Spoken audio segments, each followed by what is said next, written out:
Dr. Eric Kelly III and a host of phenomenal speakers from all around the globe for this 7-day virtual event that you don't want to miss. The mission of the Black Business Expo is to raise scholarship money from kids all the way from high school all the way from college. The Black Business Olympics is one of the largest Black business showcases in the world. It is an opportunity for businesses and companies to showcase their businesses globally. We are going to be giving away laptops up to $5,000 away to students.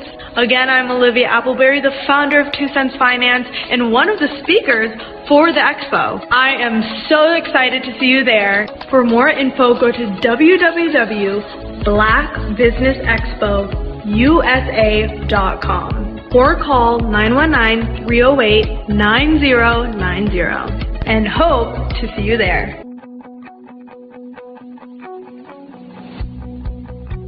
I am Black Business. From the moment I wake until the time I sleep. Yes, I am Black Business. I am Black Business.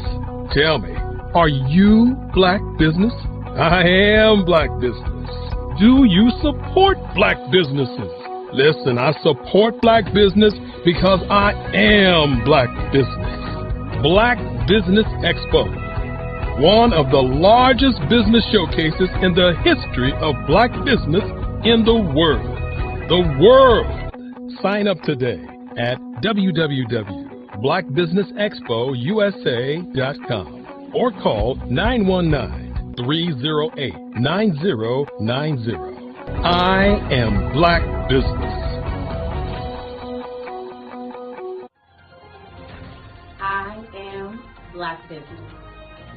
From the moment I wake until the time I sleep, I am Black Business. I am Black Business. Are you Black Business? I am Black Business. Do you support Black businesses? I support Black business because I am Black Business. Black Business Expo, one of the largest business showcases in the history of Black America in North Carolina. Join Dr. Eric Kelly III and a host of phenomenal speakers from all around the globe for this 7-day virtual event that you don't want to miss. The mission of the Black Business Expo is to raise scholarship money from kids all the way from high school all the way from college. The Black Business Olympics is one of the largest Black business showcases in the world. It is an opportunity for businesses and companies to showcase their businesses globally. We are going to be giving away laptops up to $5,000 away to students. Again, I'm Olivia Appleberry, the founder of 2 Cents Finance and one of the speakers for the expo. I am so excited to see you there. For more info, go to www.blackbusinessexpousa.com or call 919-308-9090 and hope to see you there. I am Black Business. From the moment I wake until the time I sleep. Yes, I am Black Business. I am Black Business. Tell me, are you Black Business? I am Black Business. Do you support Black businesses? Listen, I support Black business because I am Black Business. Black Business Expo, one of the largest business showcases in the history of Black business in the world.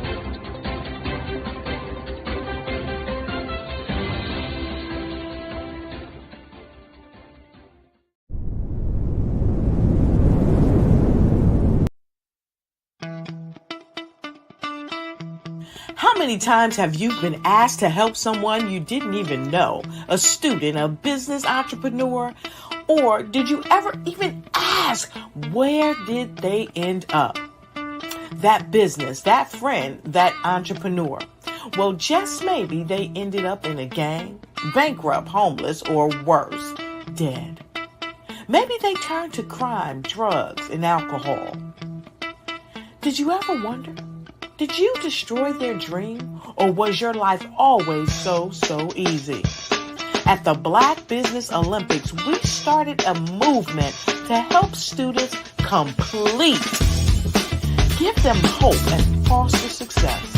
Help them to leave their dreams of providing laptops, computers, and up to $5,000 in scholarship funds.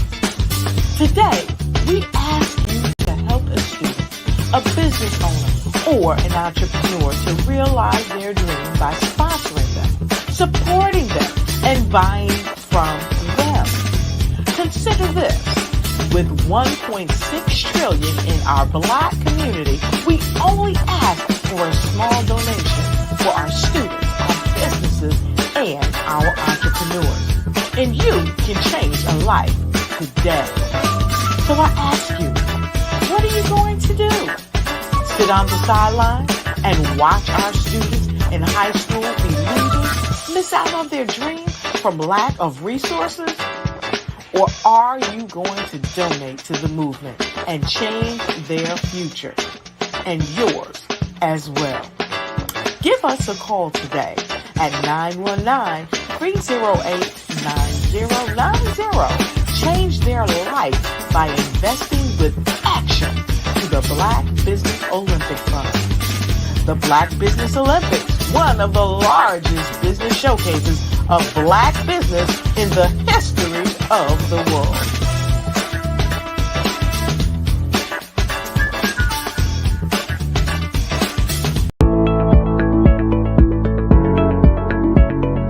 Prepare for what's coming and dominate in economic winter.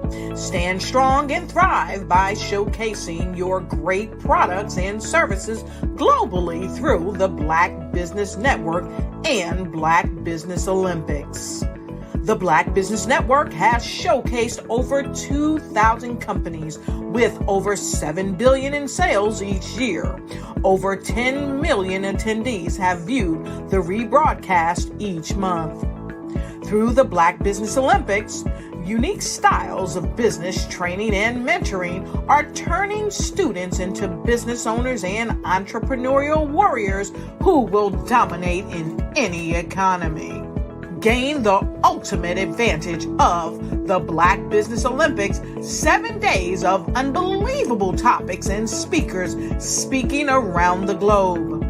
Donate your time and experience to provide expertise and scholarships to students worldwide and change the world. Now, more than ever, new insights, tools, strategies, and capabilities are needed. This is your chance for a major presentation to the world. Fill out the form and join the more than 2,000 speakers who have presented to over 200 countries. Join the Black Business Network streaming live into the Metaverse, STEM City, Black Multiverse Enterprises, Hulu, Amazon, YouTube, iHeartRadio, Apple, Facebook, LinkedIn, Pod TV, IBM TV, Spotify, and Google Podcasts. Sign up today. Spaces are limited, and we will see you there.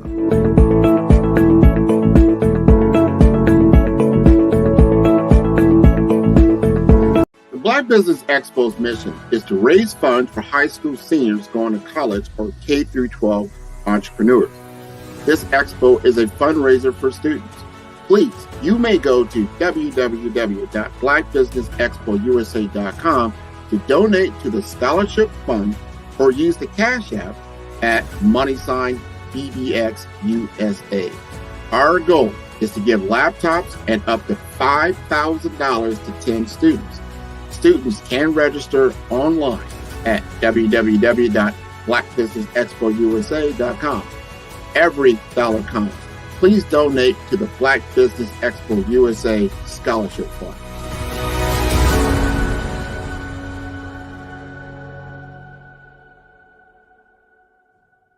I was born in a little village on the island of Haiti.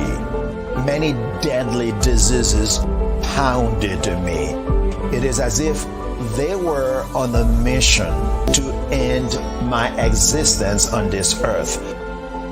I refused to give up. In 1983, I left Haiti and came to the United States of America. And I came with $5, 2 shirts. I didn't speak any English. I came to Atlanta. I got a job. I was a doorman. I was a doorman with a dream. What I used to come on stage. I'd rehearse this moment that I'm standing in front of you. That's the power of a dream. Maybe today is the day you begin acting as if you already have it. And then step out with full force. Take a risk. No condition is permanent. Don't let your situation distract you. You are chosen. You are called. You are born for a purpose in this life.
Bravery is not the absence of fear, but the ability to overcome it. We stand for those who defy suppression, who speak out, and those who walk the road less traveled. Everyone deserves to be seen and their voices be heard. We're sparking a movement, growing a community of creators united by the desire for freedom, choice, equity, and ownership. At Fanbase, it's all for one and one for all. We support each other to guide, promote, and uplift you in a place where you can unapologetically be yourself. A place where your voice, ideas, and creativity are not just welcomed, but celebrated. We are Black founded, minority funded, and supported by a diverse, inclusive, powerful community that believes in the strength of authenticity and individual choice. Regardless of success or background, we welcome you, the marginalized, the underappreciated, the successful, the superstar. We're for all who seek a space to express themselves freely, where they are rewarded for being their authentic, true self. We transcend labels because only we have the right to define ourselves. We are built for the brave, the culture, the creators, and for the future where everyone has the power to shape their own destiny, where all are empowered, voices are amplified, and freedom is embraced. For the first time, you have a chance to own the platform you helped make popular. It's a revolution, a movement in how we connect, create, and share. Everyone is a creator, and everyone has a fan base. Here, you can be you without limits.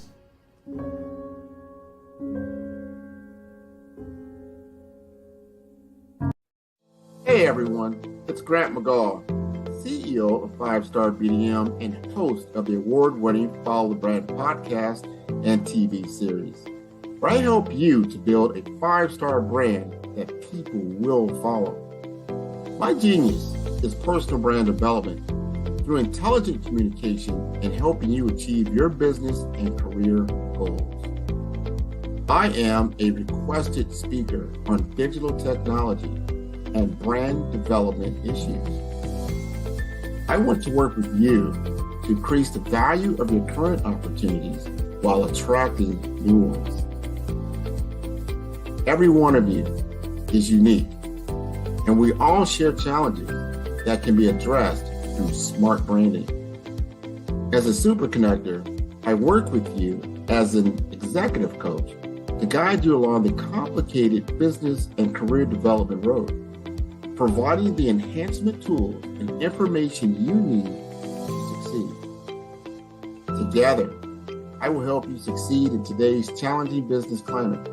I will evaluate and measure your progress. Best of all, I am right alongside you every step of the way. Build the brand called you. Genius is coming.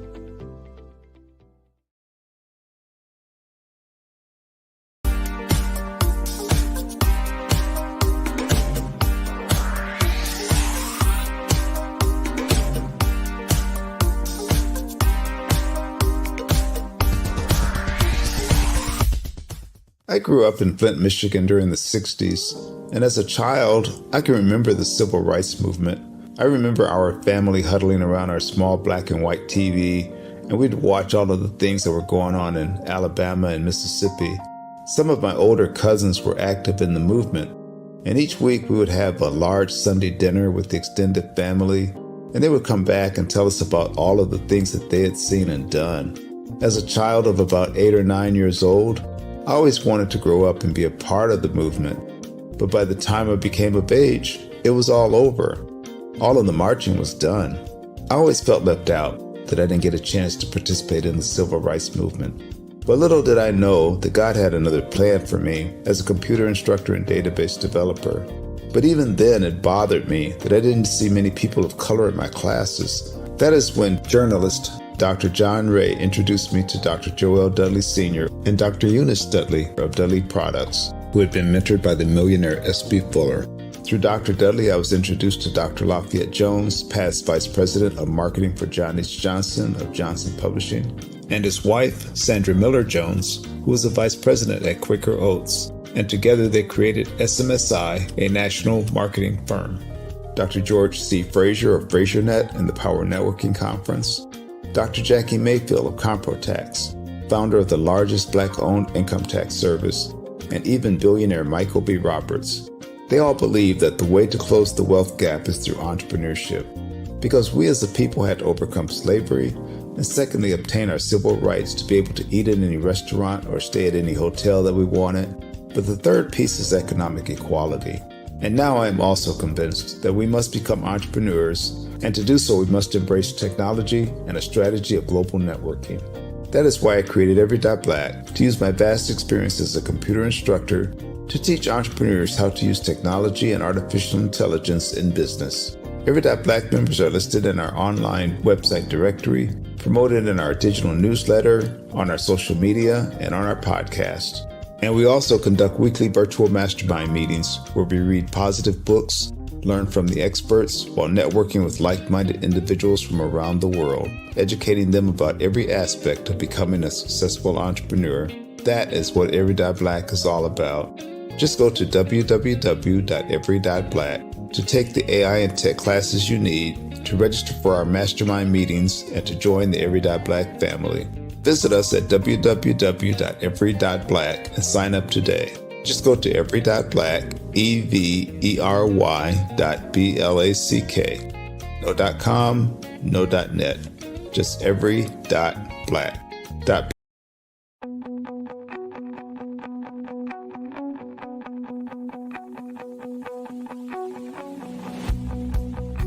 I am Black Business. From the moment I wake until the time I sleep. Yes, I am Black Business. I am Black Business. Tell me, are you Black Business? I am Black Business. Do you support Black businesses? Listen, I support Black business because I am Black Business. Black Business Expo, one of the largest business showcases in the history of Black business in the world. The world! Sign up today at www.blackbusiness.com. blackbusinessexpousa.com or call 919-308-9090. I am Black Business.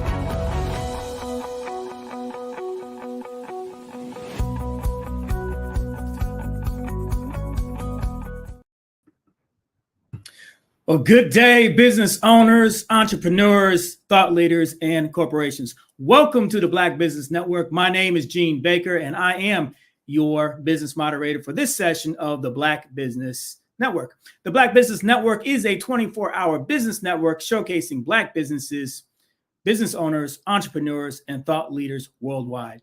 So we have speakers from North Carolina, London, Singapore, Africa, Japan, and cities all over the United States.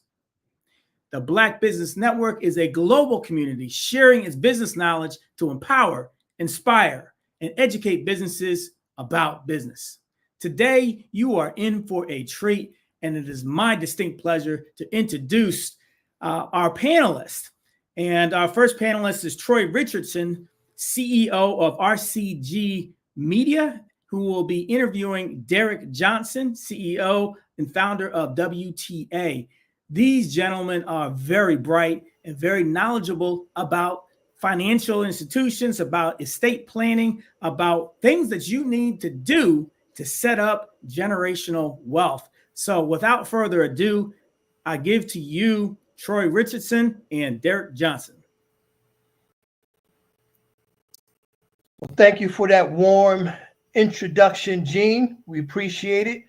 And as Gene said, my name is Troy Richardson. I am the Chief Executive Officer for RCG Consulting, LLC, and also RCG Media.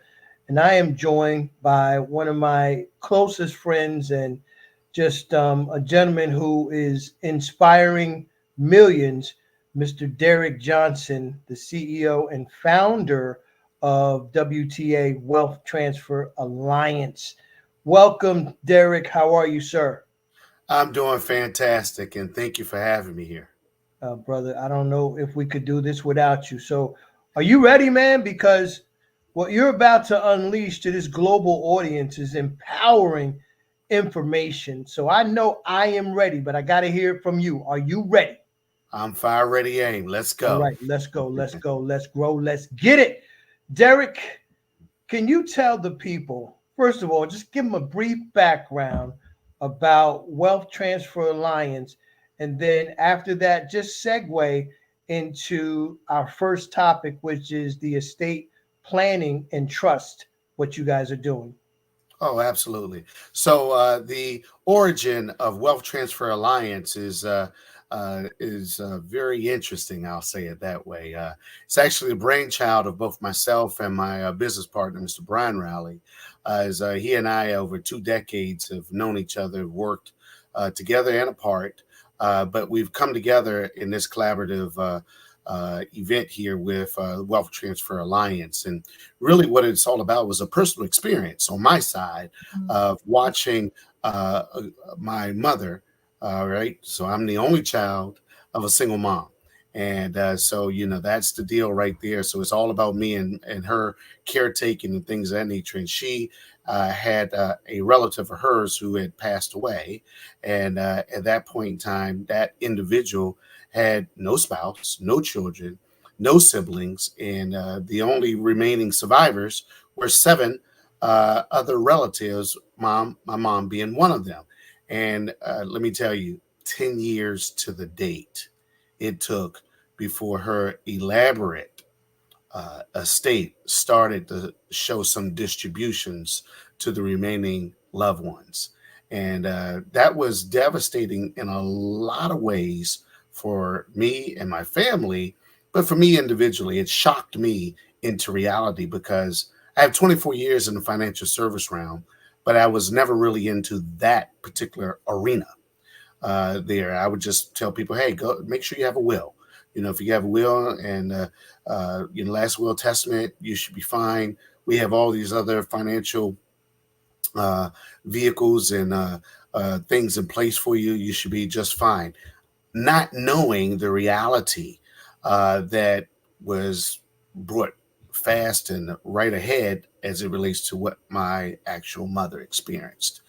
Having to go through genealogy reports and proving that they were kin and going through all kinds of other different things. It was there 10 years from the time she passed away, that was there in 2014 until earlier this year.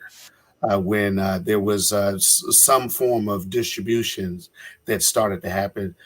She owned companies. She was pretty wealthy, 2 different penthouses in New York and some other property in Connecticut, but all locked up into this thing called probate, which I really didn't understand how it worked out. But so that to me showed that there was a need out there for people, because there's something that's happening, ladies and gentlemen, whether you know it or not. You could search, Google it. That's what people do now when they search the great wealth transfer. And you'll see that now for the next 22 plus years, 84 trillion plus, $84 trillion will be transcending hands because of the baby boomers. And that's a big deal, because I just saw on a small scale with my mother's situation, her and her sisters and her other one cousin who and brother who all went through that situation. That was just them. Imagine that repeating itself over and over and over again. Legacy loss, time loss, things aren't transferred properly. And that started this whole thing that we're here to talk to you about today. And that is to make sure that, man, your life is worth a legacy, whether you think it or not. Every single individual's life is worth a legacy. And that legacy should be guarded, protected, and transferred. It's heritage. There's power in transfer. You know, you don't want to have things to be lost. There's so many stories that have transpired since we've put this together, and we set up about this particular campaign, as it were, that's brought about such, in a recognizable situation where people are now starting to understand the reality of what's in place for them. So, Ms. Richardson, Troy, here's what I like to ask people. I like to ask them, hey, when is the last time that you had your estate plan reviewed? A general question. It's rhetorical, but I want you to ask that to yourself as you're listening here to the sound of my voice. When's the last time that you had it? You're going to come up with a number of different answers, right? People will, in general, because everybody's going to be in a different place. They may say, hey, I'm getting it evaluated next week or next year. I just got it evaluated the previous year. Well, when they say something of that nature, I then in turn mention to them, I said, well, what comprises a complete and comprehensive estate plan? I like to ask that question, and I want them to answer it, because I want to know if they know what it is. Some do, a lot do not. You know, some will go into a will, some will go into some different dynamics that they have in place, and et cetera. But there's so many holes that I'm learning that need to be filled, and most of it is education that people need to know, because, you know, hey, we'll perish without having that proper knowledge that's in place. And these are things that people need to know. That a complete and comprehensive estate plan addresses legacy and life. There's living benefits with it as well. You have to have both in place. Without it, it's not going to be set up properly for those that you love. And so there's a way to be able to do that. And we want to be able to address it. So when I ask them that question and they answer, oh, you know, I just did, or I'm about to do it, I want them then to answer the question, how do you define a complete and comprehensive estate plan? Well, let me tell you what it really is. Let me give you the answer, all right? So I done said that question a couple of times. So I'm going to give everybody the answer. A complete and comprehensive estate plan is something that comprises of a will, is something that comprises of a trust, That could be a revocable trust or irrevocable trust, depends upon their situation. Most people will find themselves in need of a revocable trust. All right. So they have to have a revocable trust in place. We're going to talk about that in just a moment. But they also have to have a power of attorney for healthcare, power of attorney for finance, healthcare medical director, a pour over will. They have to have all those things in place and intact. Most people do not have all those things in place. And the reason why is not because there's not a shortage of attorneys or lawyers or anything of that nature, but there's really three main reasons. All right, that's why that they don't have it in place. Lack of knowledge or understanding, or they don't want to talk about it because they think it's morbid. Number two, inherent cost. They don't know how much it's going to cost. They don't know if they're going to be able to afford it. Do I really even have an estate to be able to protect? Those type of things come up there. That's number two. Number three is flat out convenience. People don't go after it and make sure it's taken care of because it's not necessarily convenient to do so. It's just the way that it works out. But there's a way to be able to check all of those boxes off so that you can have that in proper placement there, where you can be able to have the whole package there, so you can have access to it and you can be able to make sure that it's convenient in place. Now, to explain what those pieces are, I can go into that explanation of what those pieces are here, but I know I've taken your one question, I've run with it here. I just want to make sure I'm good on that as it relates to that, but I'll continue unless you want to interject here along the way. But that package is a package that every person needs. If you need a complete and comprehensive estate plan, if there's anything that you want to be able to pass on, if there's, whether that be an asset or whether that be responsibilities for individuals or other things that's there, or whether it be whether it be a company or a family or whatever it is on that side, you're going to need a complete and comprehensive estate plan. You need it if you care about your own health. Most people don't know. I'll tell you a quick story about a gentleman that had a 22-year-old daughter at college that happened to have a fall, and she was rendered unconscious. And he lived in the Maryland area. His daughter was at school at the University of Tennessee. He rushes down there after hearing what had happened from a friend of hers, that she was in the hospital. And he gets down there and he can't even really get into a decision-making process to even talk to his daughter, because he has to prove exactly who he is, because she's of age. This there, and they have her school identification on. He had to go through, and he was a police officer, mind you. He had to go through some red tape there to get in there to start making some decisions and things that need to be taking place for his daughter, who had a certain medical condition as well. But they had nothing in place for her. And what a situation! As a father of three daughters myself, I couldn't imagine being in that type of situation where I'm distraught about my own child, and then I get there and then somebody's going to try to hold me up at the door to tell me that I can't go in here to tend to my child, because they're trying to go through the dynamics of working with her and the proper paperwork I didn't have to be able to show and have in place there to take care of her. These are things that, man, nobody wants to think about until something happens. But then you can't unring the bell. It's totally done at that particular time. Now, he was able to take care of things and put things in place and all that stuff that was there, but he remembered that scare. And when I talked to him about what it is that we're able to do, he was at full attention. He understood the importance of it, because he still did not have anything in place. He didn't know where to go, what to do.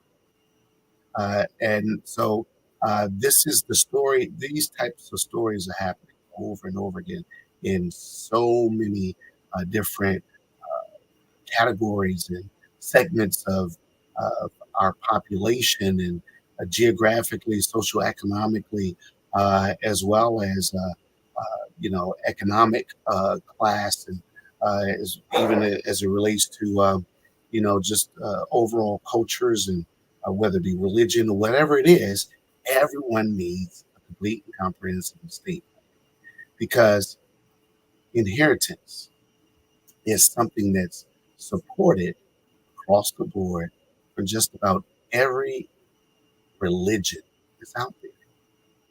They talk about having, a succession plan, whether you're, whatever it is, if it's Hindu, if it's Islam, if it's whatever branch of Christianity, if you go over and look at Confucius and all of those things, all talk about a succession plan. And yet we put ourselves in positions to allow life to just happen to us. It's not something that is right for us to be able to do. So we want to make sure that we put people in a position of control. And a position of control is there is power in transfer. We have a tagline with Wealth Transfer Alliance, and that tagline is no transfer, KNOW, no transfer, no wealth, KNOW. To say, if you know transfer, then you know wealth. But we highlight the NO within the KNOW on both in blue, which is to bring out that if there is no transfer, then there is no wealth. So doing the play on the words there, yes, so you got to know transfer in order for you to know wealth. But if there is no transfer, there is no wealth. So it's power in transfer. We've had so many different scenarios that have happened with a number of our clients. So what is our solution? It's a revolutionary estate planning technology. We're in a world and realm of technology that's been developed and used for over the last 10 years. And it's really taken on by storm now. It was initially being used by attorneys. If you ever sat down with an attorney to do an estate plan, you would notice that attorney is typing in all of your details. Well, guess what they're doing? They're using the software. There's very few, if any, attorneys that are writing all this stuff out from scratch. They're using software. This software was retrofitted in a very unique way. And it was retrofitted in the unique way of using technology to take it as a do-it-yourself, innovative interview. It's set up with AI technology or logic tree technology to, as you answer questions and fill in the blanks, it provides all the attorney drafted documents that one needs for their situation, that's for their state, their jurisdiction where they live, and it will meet their needs and all their criteria right there. It's a phenomenal piece, and it checks the box. Here's the big box: convenience. And let's talk about convenience for a second and why that's big. Hey, Derek, let me interject real quick. Please do. And I appreciate you going into detail because, again, it's really important that people understand, number one, what it is, and you've explained that extremely well. Why, you've given examples of what has happened in your experiences when these trusts are not in place. And many of us, especially in the Black community, have experienced this, right? When a loved one doesn't have their affairs in order, usually it's followed by the GoFundMe campaign, right? We all are familiar with that. But the when and the how are extremely important, right? When do you get this trust in place? And how do you get this in place? Because you alluded that it's convenience, it's affordability. You've tackled those aspects, but Can you tell the people, because we just have a limited amount of time, I want to make sure they get this. It's important. Absolutely. When should they get this trust, and how do they get the trust? Absolutely. So first, let me just say this, because I want to address this, because I think you did it about 4 or 5 times. I myself also did the same exact thing, and I know that our listening audience may do the same exact thing. Guys, listen, first things first, do not go where I was before. Remember, I said, everybody get a will, get a will, get a will, and you'll be okay. We do not want to substitute that with get a trust, get a trust, get a trust, get a trust. You'll be okay. No, it's a complete and comprehensive estate plan that you want. Okay. Because I can't tell you how many people have a will and have a trust, but their trust isn't set up right because there's other pieces that people don't realize need to be done in order to make sure that that's in place. Our system takes care of that for you 100%. So we want to make sure that we don't do that. So please, ladies and gentlemen, do not go to the dynamics of a trust. What you want is a complete and comprehensive estate plan in place. So that's very important, all right, to make sure that you have. So how do you do that? Or when do you do that? Well, I say this, you do that as soon as possible, because what I was getting ready to mention to you, that platform that we're talking about, you have it for your entire life. As life changes and expands, you get more assets, you obtain more responsibilities, you have more beneficiaries, you have more loved ones to address, you have more items that's in place. You can be able to have right at your fingertips the convenience of making the updates or the subtractions right there. You don't have to pool all the parties together, arrange a time to go to the attorney to sit down with he or she to be able to take care of it. No. You don't have to worry about that. It's on your time, your schedule. You have it right there, access to it all right there. You can print it out, have a hard copy, or what some people call a book estate plan, or you can have that and you can also have it digitized if you want it to be able to have in place. But you have access to that platform for life to make those changes. It's a very important thing to be able to do. That's why you get it now and you keep it with you all the way through and update it as it goes along, right? But you always have it, right? I mean, it's like it's like a parachute. You better have it when you need it, because if you don't have it or you don't need it, well, we all know the end of that story. So we don't want that to be in place there. So, Ms. Richardson, the win is now. If you act NOW now, then you have WON, you have won. And so that's the idea of it. And how do you set something in this place, or how do you get more information about it? Hey, send us an email. All right. That's the best way to be able to do that I'll give you. And it's very simple. It's info, INFO. And we'll address you. Just let us know here where you saw us here. And we'll be able to talk to you about that so we can make sure everything's addressed properly. Info, INFO at Wealth Transfer Alliance. All one word, wealthtransferalliance.com. INFO at wealthtransferalliance.com. We'll give you more information so you can make an educated decision, figure out how to be able to put it in a place for you, and to have it in place. We'll go through the cost dynamics and the finance options that's there for you, which are also very unique, and how things can be structured for you to meet your family's needs that's there. Info at wealthtransferalliance.com. You need to be able to have it in place now because it takes you all the way through. Don't wait to be able to put it in place, because waiting is not going to be beneficial for all parties that's there. So that's the best thing that I can say as it relates to the win on that side. And hopefully that helps clarify that.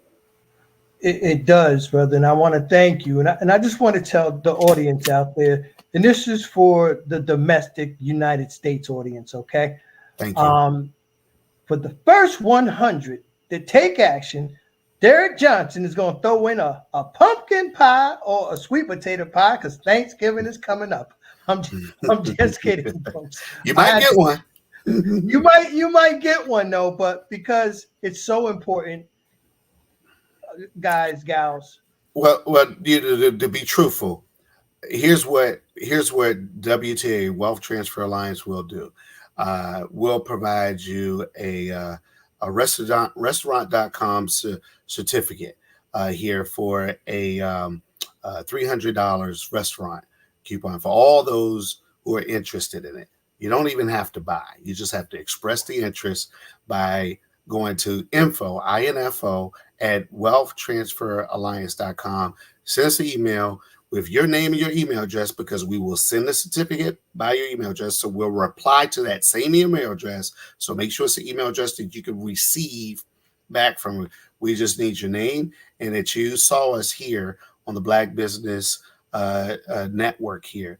As long as you've seen us here and you put that in there, then yes, we'll send that right back to you for $300 here, and we'll do that on us because you expressed the interest. Wow, that is major. No disclaimers like members of the Black Business Olympic staff or affiliates do not qualify. Nothing like that here, right, Derek?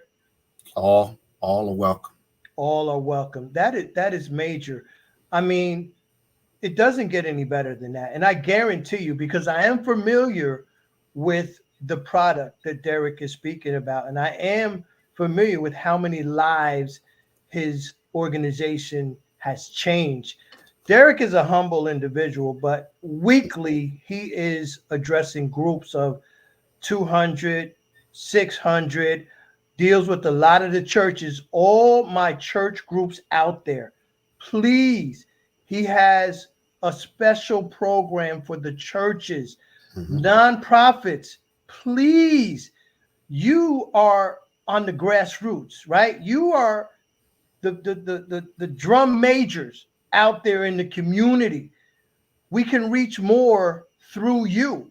So please get in touch with Derek Johnson and WTA, Wealth Transfer Alliance, so that he can come address your organization and make a difference, because together, collectively, man, locking arms, we are going to change the mindset of our community, and we're going to protect our assets, right? We've lost so much over the years. Think of how much land as a people we have lost, right? People have taken our land. They're taking our property. We're losing assets where we don't have to, because we can legally protect everything we own. And Derek's going to touch on paperwork. A lot of us are, I'm bad myself, right? Organization, getting your paperwork in order. It sometimes can be a big task, right? But I believe, Derek, you can digitally hold all your important paperwork in one place. Can you touch on that? 100%. This program comes with a digital vault that has all the securities that are in place there to ensure that your documents are safe from misplacement or damage, as well as saved from any type of predators into your privacy and that nature that's there. But this vault that you have, you can put not just your complete and comprehensive estate plan into it, but any other important documents, medical documents, copies of passports, or other things that you want to have in there. I have a client, actually, oddly enough, or interesting enough, I would say, who's I have two of them. Two situations, two different clients. One who is the family person that's in charge of the family cookbook. And you should see this cookbook. I actually saw it. I mean, it's pretty thick and pages are falling out. It has little insert index cards and things written in pencil, passed on from great granny and all this other stuff that's there. And this particular client had made a decision. She's like, I'm going to have this scanned and put into my digital vault. and you know, it's funny because it's in this huge like Ziploc bag, and then it's stored in like this big plastic container thing, right? And you know, she mentions like I can't tell you how many times I was fearful that I left the stove on, I left an iron on, and I wasn't worried about my house. I was worried about the cookbook, Yeah. you know, that was there. So, because I'm responsible to make sure that this is passed on. Very interesting, you know. So, you know, documents that have that are family heirlooms or things that have personal, you know, connection. And the other client I said to, the second one is a person who's in charge of the family photos. And once again, she stated almost the same exact stuff. And she was like, yeah, I want to digitize all these photos that's here to make sure that they can be able to be passed on and even easier distributed because of the wear and tear and things of that nature. So that digital vault goes a long way, and it's pretty phenomenal to be able to have something like that in play for your important items. You know, you can get a fire safe and all that stuff, which is great, but you know, to be able to protect it against misplacement is paramount, or damage. I mean, I can relate to that. I've lost too many photos over the years that I can remember that I wish I knew where they were. My son, who was a preemie, I had a picture of him in my hand when he was a preemie. It was a classic picture. And I don't know where that picture is. And everybody knows I have a television series based off of that experience, and I can't even use that photo in my television series. Now that is that's just tragic to me, because I would love to have that be a part of what I'm doing. And there's so many other photos, but let me tell you, I learned my lesson because I have a picture of myself and Coretta Scott King that's digitized. It's never going to be lost. Pictures of my mom. So absolutely, that digital vault is a game changer, right? Yeah. I didn't even think about the cookbook. Wow. That is, I mean, so many uses that you could find for that you'll never run out of ways to protect your documents and your photos and whatever else you can muster up. But Derek, is there anything else that Wealth Transfer Alliance does that you think we need to get across to the audience? Because this is an audience of thousands of entrepreneurs out there, and I know there is something that they could use that you have. Oh yeah. So our mission, our goal, our aim, our campaign that we have at Wealth Transfer Alliance is to be able to get individuals off of probate and to bring wellness back into the workplace. That's right. Bring wellness back into the workplace. And how do we do that? Well, we talked about getting people off of probate, and that's that incredible technology that you're going to email me about and get that restaurant certificate there at info@wealthtransferalliance.com. But wellness into the workplace, they have two ways in which we're able to bring that about. And one is a government initiative. It's a payroll tax credit that companies that have 10 or more W-2 employees, those individuals would be able to get a tax credit by implementing a no-cost benefit to their employees. It's a wellness benefit. It's backed by all the different codes and everything that's in place there. It's $500 per employee that the employer would save per year for implementing a wellness program. There's no cost to the employee, no net out of cost to the employer, because the employer will pay it out of their tax savings, and they'll net $500 afterwards because the payment's in arrears. We can give you more information about that if you desire to know more, but that's getting us in front of mayors and comptrollers of states and jurisdictions all throughout the United States as well as other dignitaries, not to mention huge companies in the thousands and tens of thousands, as well as some smaller ones as well. So we're changing the landscape and bringing that wellness back into the workplace in that way. Thank you, my brother. Now I see Grant has appeared. Grant, are you about to pull the plug on us with all this information? Because we can go on for days, baby.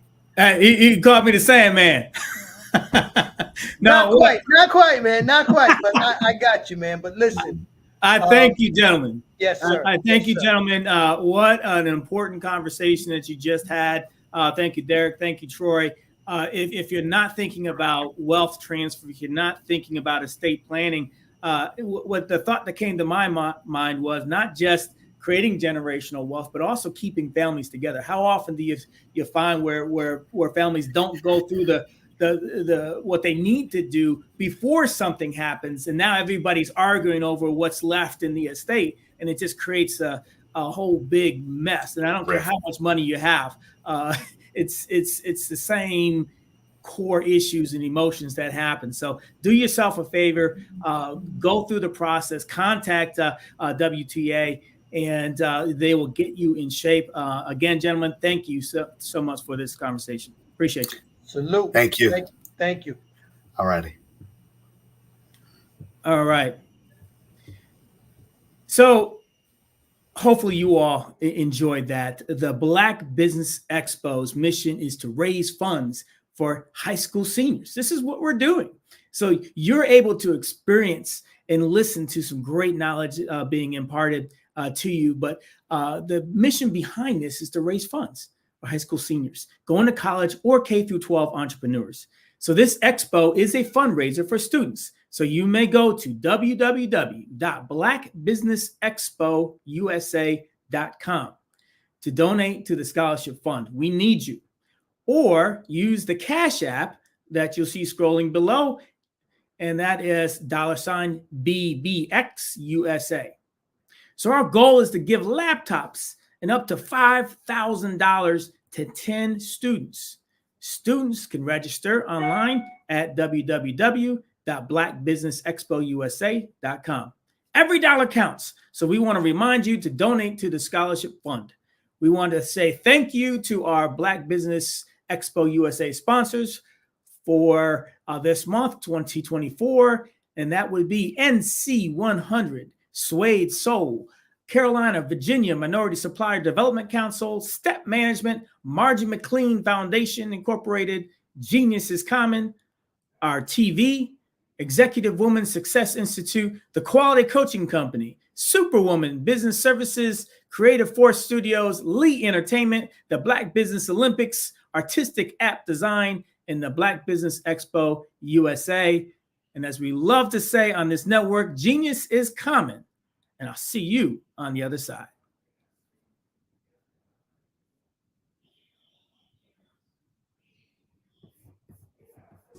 Follow the Brand TV broadcast host, Grant McGaw, as he visits with top executives and entrepreneurs to find out their secrets of success with their personal brand.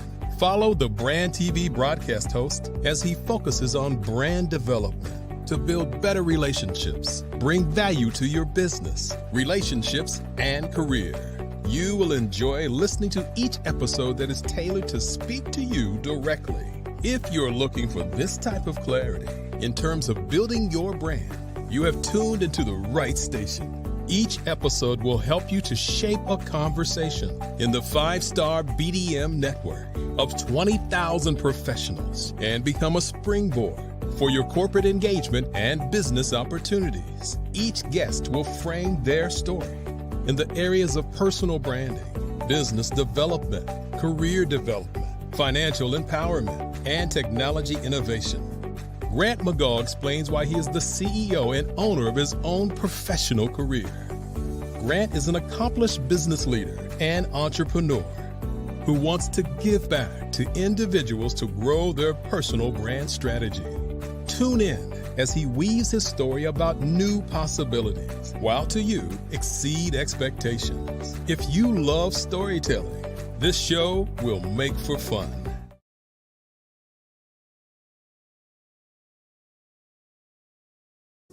Follow the Brand TV broadcast host, Grant McGaugh, as he visits with top executives and entrepreneurs to find out their secrets of success with their personal brand.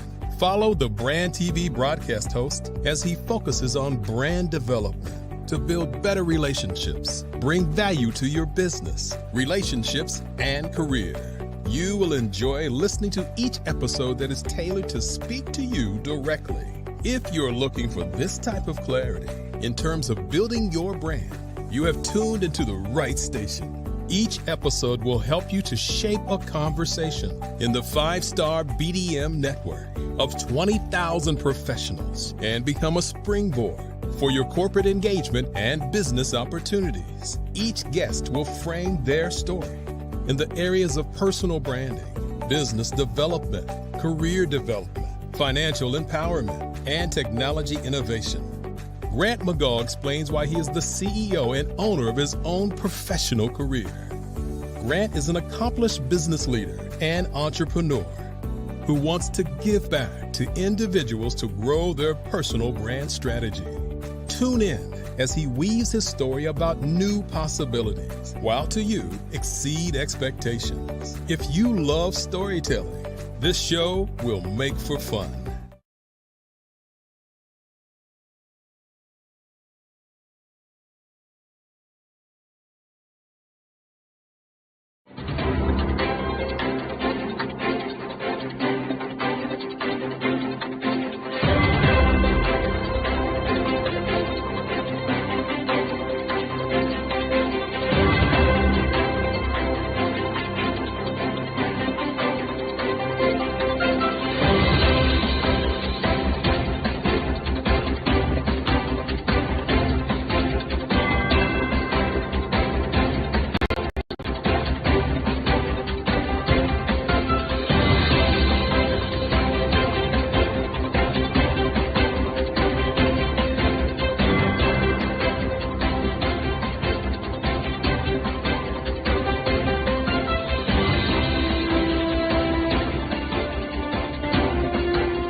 Dr. Eric Kelly III and a host of phenomenal speakers from all around the globe for this 7-day virtual event that you don't want to miss.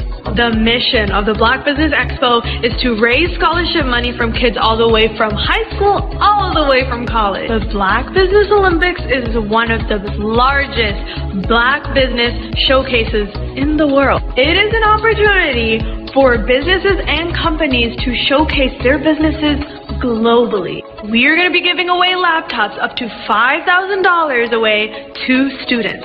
Again, I'm Olivia Appleberry, the founder of 2 Cents Finance and one of the speakers for the expo. I am so excited to see you there. For more info, go to www.blackbusinessexpousa.com or call 919-308-9090 and hope to see you there. I am Black Business.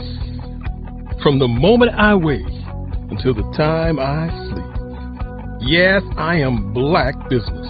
I am Black Business. Tell me, are you Black Business? I am Black Business. Do you support Black businesses?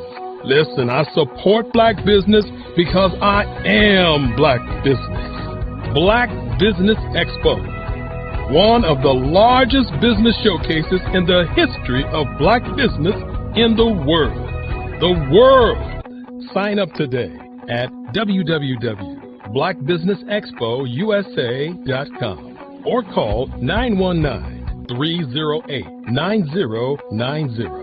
I am Black Business. I am Black Business. From the moment I wake until the time I sleep, I am Black Business.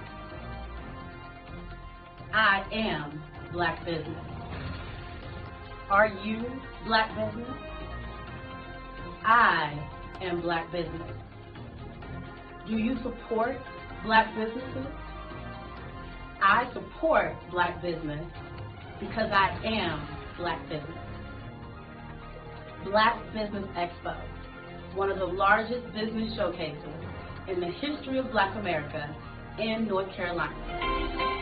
Join Dr. Eric Kelly III and a host of phenomenal speakers from all around the globe for this 7-day virtual event that you don't want to miss.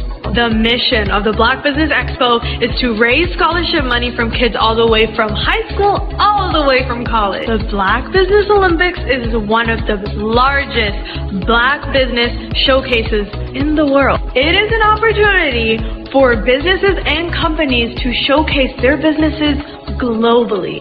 We are going to be giving away laptops up to $5,000 away to students. Again, I'm Olivia Appleberry, the founder of 2 Cents Finance and one of the speakers for the expo. I am so excited to see you there. For more info, go to www.blackbusinessexpousa.com or call 919-308-9090 and hope to see you there.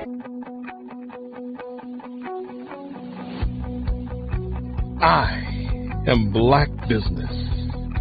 From the moment I wake until the time I sleep. Yes, I am Black business. I am Black business. Tell me, are you Black business? I am Black business.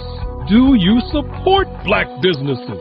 Listen, I support Black business because I am Black business. Black Business Expo, one of the largest business showcases in the history of Black business in the world.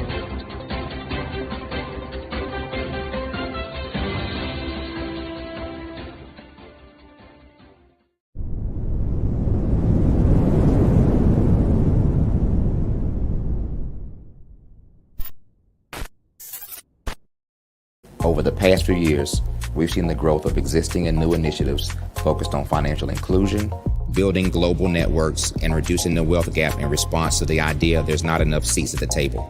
Whether their outcomes are to increase the representation of Black executives on corporate boards, ensure an inclusive global economy, or to create new U.S. African commercial pathways, the strategies are often carried out by separate programs. The question is, should they be? With the continent of Africa being home to more than half of the world's fastest growing economies, the youngest workforce, over 400 companies generating more than $1 billion annually, 700 generating more than $500 million annually that are poised for growth, and being the destination of nearly $5 billion in venture capital in 2021. Diversifying U.S. and Africa commercial engagement by building bridges between African businesses and their U.S. diaspora should begin being seen as mutually beneficial. From helping to reduce Africa's enormous capital gap to catalyzing two-way trade opportunities, the COVID-19 global pandemic hopefully has taught us that global challenges and opportunities are more interconnected than we thought. During the pandemic, African companies like Unicorn Flutterwave, insurance provider Reliance Health, ride-hailing app Yasir, and 54Gene, the continent's first bank of DNA on people of African descent, proved that when African companies have access to networks, capital, and information, they grow big, grow fast, and create solutions that are valuable to the world. This is why Be Direct was created. We are the first U.S.-based but African-centric board preparedness and board search company designed to connect U.S. Black talent and corporations to African businesses. Unique and fundamental to Be Direct's success is our process of helping board candidates adapt their experience and networks to an African context before they're connected to high-growth companies that are looking to locally and globally scale. From our focus groups with African business execs and government leaders, we don't ignore the sentiment that business is easy, but people are hard. Having a pool of board candidates with hard-to-access networks and extensive experience across the business life cycle, including successfully raising capital, is table stakes for an initiative like this. So yes, we have that. But corporate or entrepreneurial success in the U.S. does not guarantee success in Africa. Developed alongside industry partners on the continent, our training program, Be Direct Prep, is designed to transpose their experience to create cultural comfort, understanding, and a commitment to helping businesses in Africa scale. Our board governance sessions are African continental and country specific, integrated with cultural awareness and dexterity training, masterclasses led by African industry execs, and mentoring and coaching from African continental based facilitators. But even more unique to Be Direct Prep, we cap off our training program with an immersion trip to help candidates that have not been to Africa before see and feel Africa's complexity and opportunity from African soil. We all know traditional network-based board placement has historically left a lot of us out of ever really being in the paid board pipeline.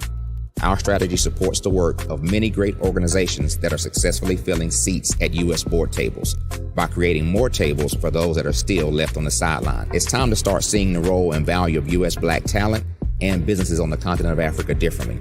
Old perceptions and habits limit economic inclusion. Let's transition Black talent and the African businesses they will support from the periphery of the global economy to its core. Living in a global lockdown, we all know now how fast local and global economies can change, and see the value of having businesses that hire, strengthen local value chains, and even grow globally. Status quo in any form holds back progress. We must democratize U.S.-Africa commercial engagement by socially and economically connecting cultures that have long been disconnected. It's time for Africa's U.S. diaspora to redefine their global value by helping African businesses scale continentally. I am a child of the Most High God. He has gifted me in ways that I could not even imagine and didn't know.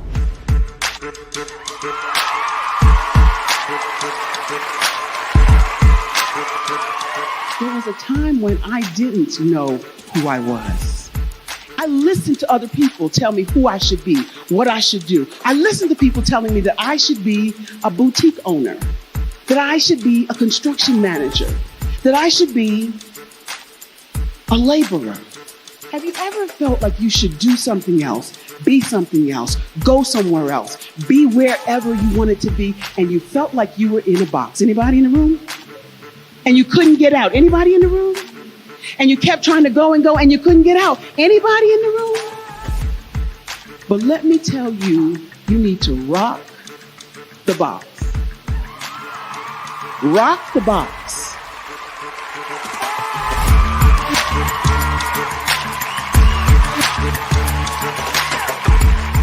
I am engaging, inspiring, and empowering.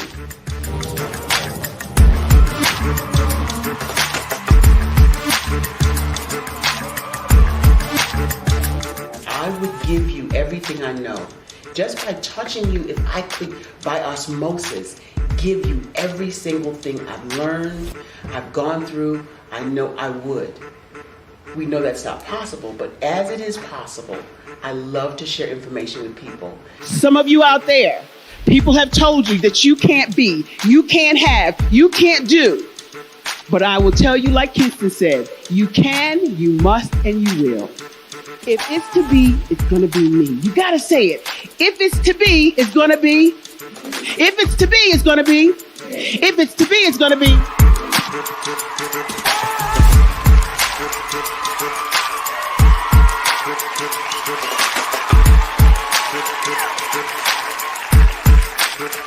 Barbara is because she believed what her mama said about her and not what other people told her. Every day you wake up, when you're in a situation, it's your choice whether it's an advantage or the disadvantage. She gained her confidence and her life, and now she is a testimony.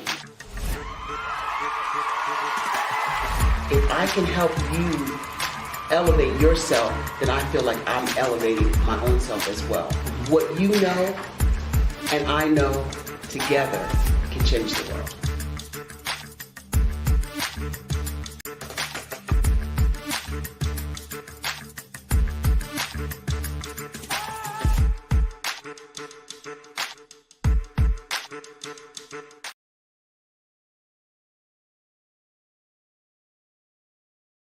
Phenomenal Tanya T. Wise, who is here from the great state of Maryland. Tanya, welcome and thank you for being with us today. Can you indulge our audience a little bit and tell them just a little bit more about who you are and what it is that you do? Well, I love being able to talk to people and have a magnetic attitude, being able to just show them. So I always like to say, level up is Coach at Tanya T. Wise here. So can you tell our audience, just give them a teaser about what your presentation will be about? So my philosophy is that we should all be living our dream life. So tomorrow I'm going to talk about how you start living your dream life. What are some of the things that you thought about in your childhood that you just kind of let go and dormant? Wow. And I want to reignite that and just give you some pointers and some tips, some tools, some strategies to be able to start living your best life now. And guess what, Rhonda? And leave an inheritance for your legacy. Oh my goodness. Okay, I know that's resonating with a lot of people. I've heard that you have a dynamic coaching program. Can you tell us a little bit more about that? Absolutely. So our coaching program help people that have the lack of time, that lack strategies, and lack the confidence to go after their dream life. So we help them implement tools, we help them implement strategies, as well as give them resources so that they can live their best life now and leave that inheritance. Wow. Oh, I love that. I love the leave the inheritance part. Listen, you are dropping some major nuggets, and I know a lot of what you're saying is resonating with a lot of people, but I think we're all curious. How did you even make this transition into the speaking and coaching arena? What's the story behind this? So I started out in finance, and I realized that a lot of people don't necessarily go after their dream life because of the lack of finances or the education behind finances. But it wasn't until I lost my firstborn, my only son, that life changed for me. And where I was going after it all, living the corporate life, hit my 6-figure income and living in my dream house with my dream man, driving my dream car. I nearly lost it all when I lost my son. And so I realized it only takes one financial catastrophe that can change your entire life. That's what made me start All New Beginnings. Because no matter what's going on in life, there's a new beginning.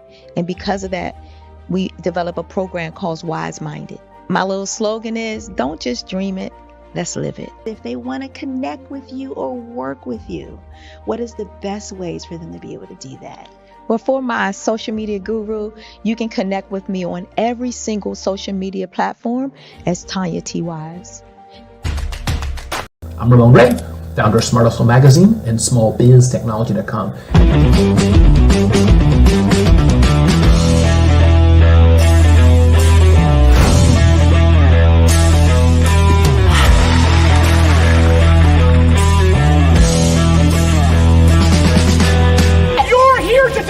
To celebrate small business success. Stand up on your feet. You rocked the house. Hey, thank you. It was amazing. Didn't we learn? For me, success comes from failure. One thing not to do is shake somebody's hand like this.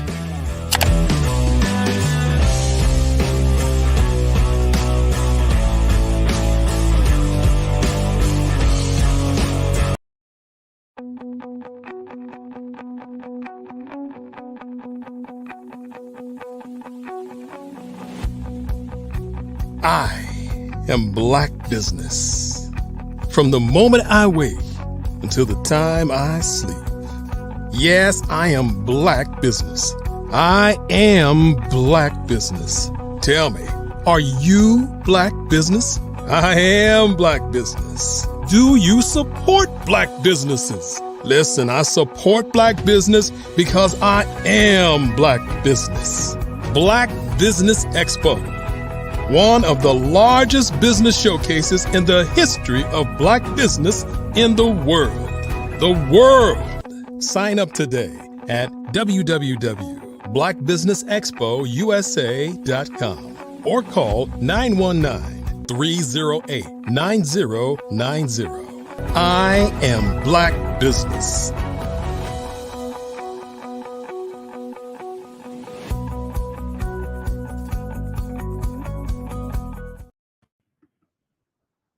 Well, hello and good day, business owners, entrepreneurs, thought leaders, and corporations. Welcome to the Black Business Network. My name is Gene Baker, and I am your business moderator for this evening and this session of Black Business Network. The Black Business Network is a 24-hour business network showcasing Black businesses, business owners, entrepreneurs, and thought leaders worldwide. We have speakers from North Carolina to London, to Singapore, to Africa, Japan, and cities all over the United States. The Black Business Network is a global community sharing its business knowledge to empower, inspire, and educate businesses about business. And our next speaker this evening, his name is Troy Richardson. Troy is the CEO of RCG Media Collaborative. RCG Media is a full cycle production and creative content company focused on film, TV, stage plays, documentaries, and reality TV with capability for global distribution. He is also the president of RCG Consulting, which focuses on promoting health and wealth education in our communities. Y'all, this is a bad man, and it brings me great joy and pleasure to introduce and welcome to the stage, Troy Richardson.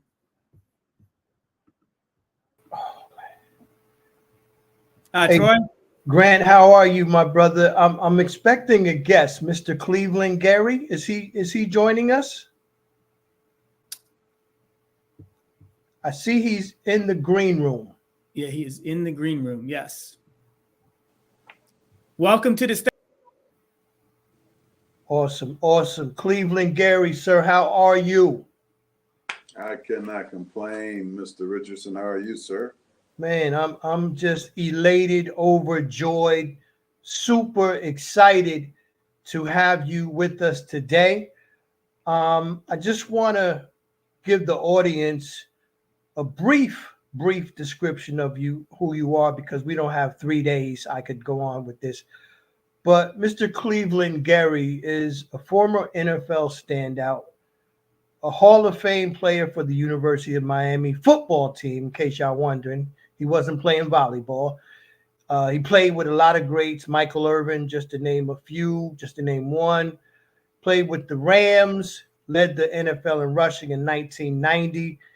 And the thing that impresses me about Cleveland Gary is what he's done after the NFL. He is the chief executive officer, founder of the ECRID Credit Union, featuring the EQ credit rating system, soon to be launched worldwide. He is the creator of BSC Peeps, which we're going to talk about that today, because that platform, social media platform, is going to change the trajectory of communities all over the world, including the HBCU community. So with no further ado, let's get into this discussion, this talk. Cleveland, can you tell the people what BSC Peeps is from your lips to their ears? Well, it's one inclusive, like your 1 and 2 shampoo and conditioner. It's a social media and video sharing platform. Initially, I created it to help HBCU colleges, being a part of NAFIO. I'm the Chief Business Development Officer as well as the COO. And my way of giving back is to offer this equity inclusion program inside of this social media video sharing platform. So if you think of Facebook and then you think of YouTube and you combine them into one, BSC Peeps offer the same services.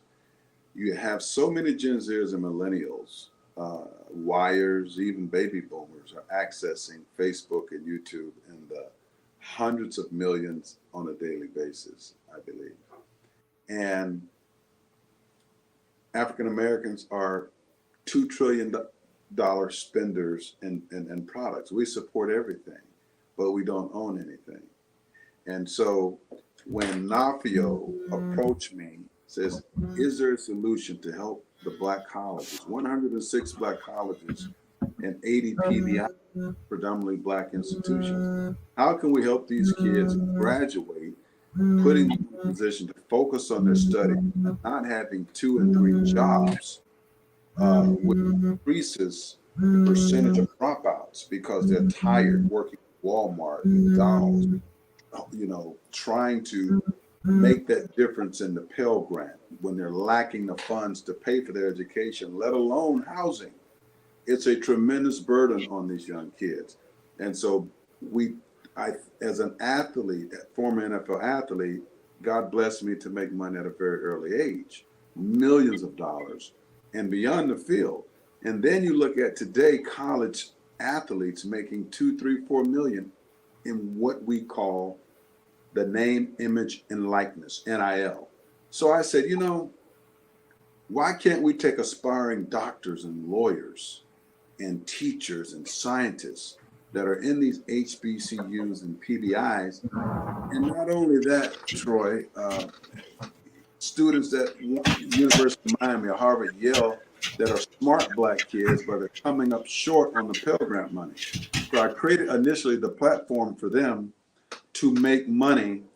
Once they sign up at BSC Peeps, they're getting 25 shares. It's like a family and friends round. They're owning this company. I'm not talking about monetizing the platform when you get so many influencers, so many people on board, you pay them nickels on the dollars. That's a rev share program.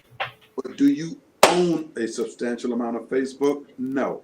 Do our Black students own a substantial amount of YouTube? No, Google does. And they're investment bankers and then syndicating their offerings to their retail, from their retail departments. Those are the people that own the masses of shares. So you never would have gotten in on a family and friends round at Facebook or YouTube. They had to start somewhere. No different. They had to incorporate a company. You know what I mean? They had to incorporate it in some state, open up a checking account, have a business plan, no different, and go get funding, adequate funding to market and manage the growth of that business. So at BSE Peeps, we're saying we're going to take these college students. We're in a new era now. Oh, we're coming. This is called economic empowerment at its best, where students, when you sign up, you own equity in BSE Peeps instantly.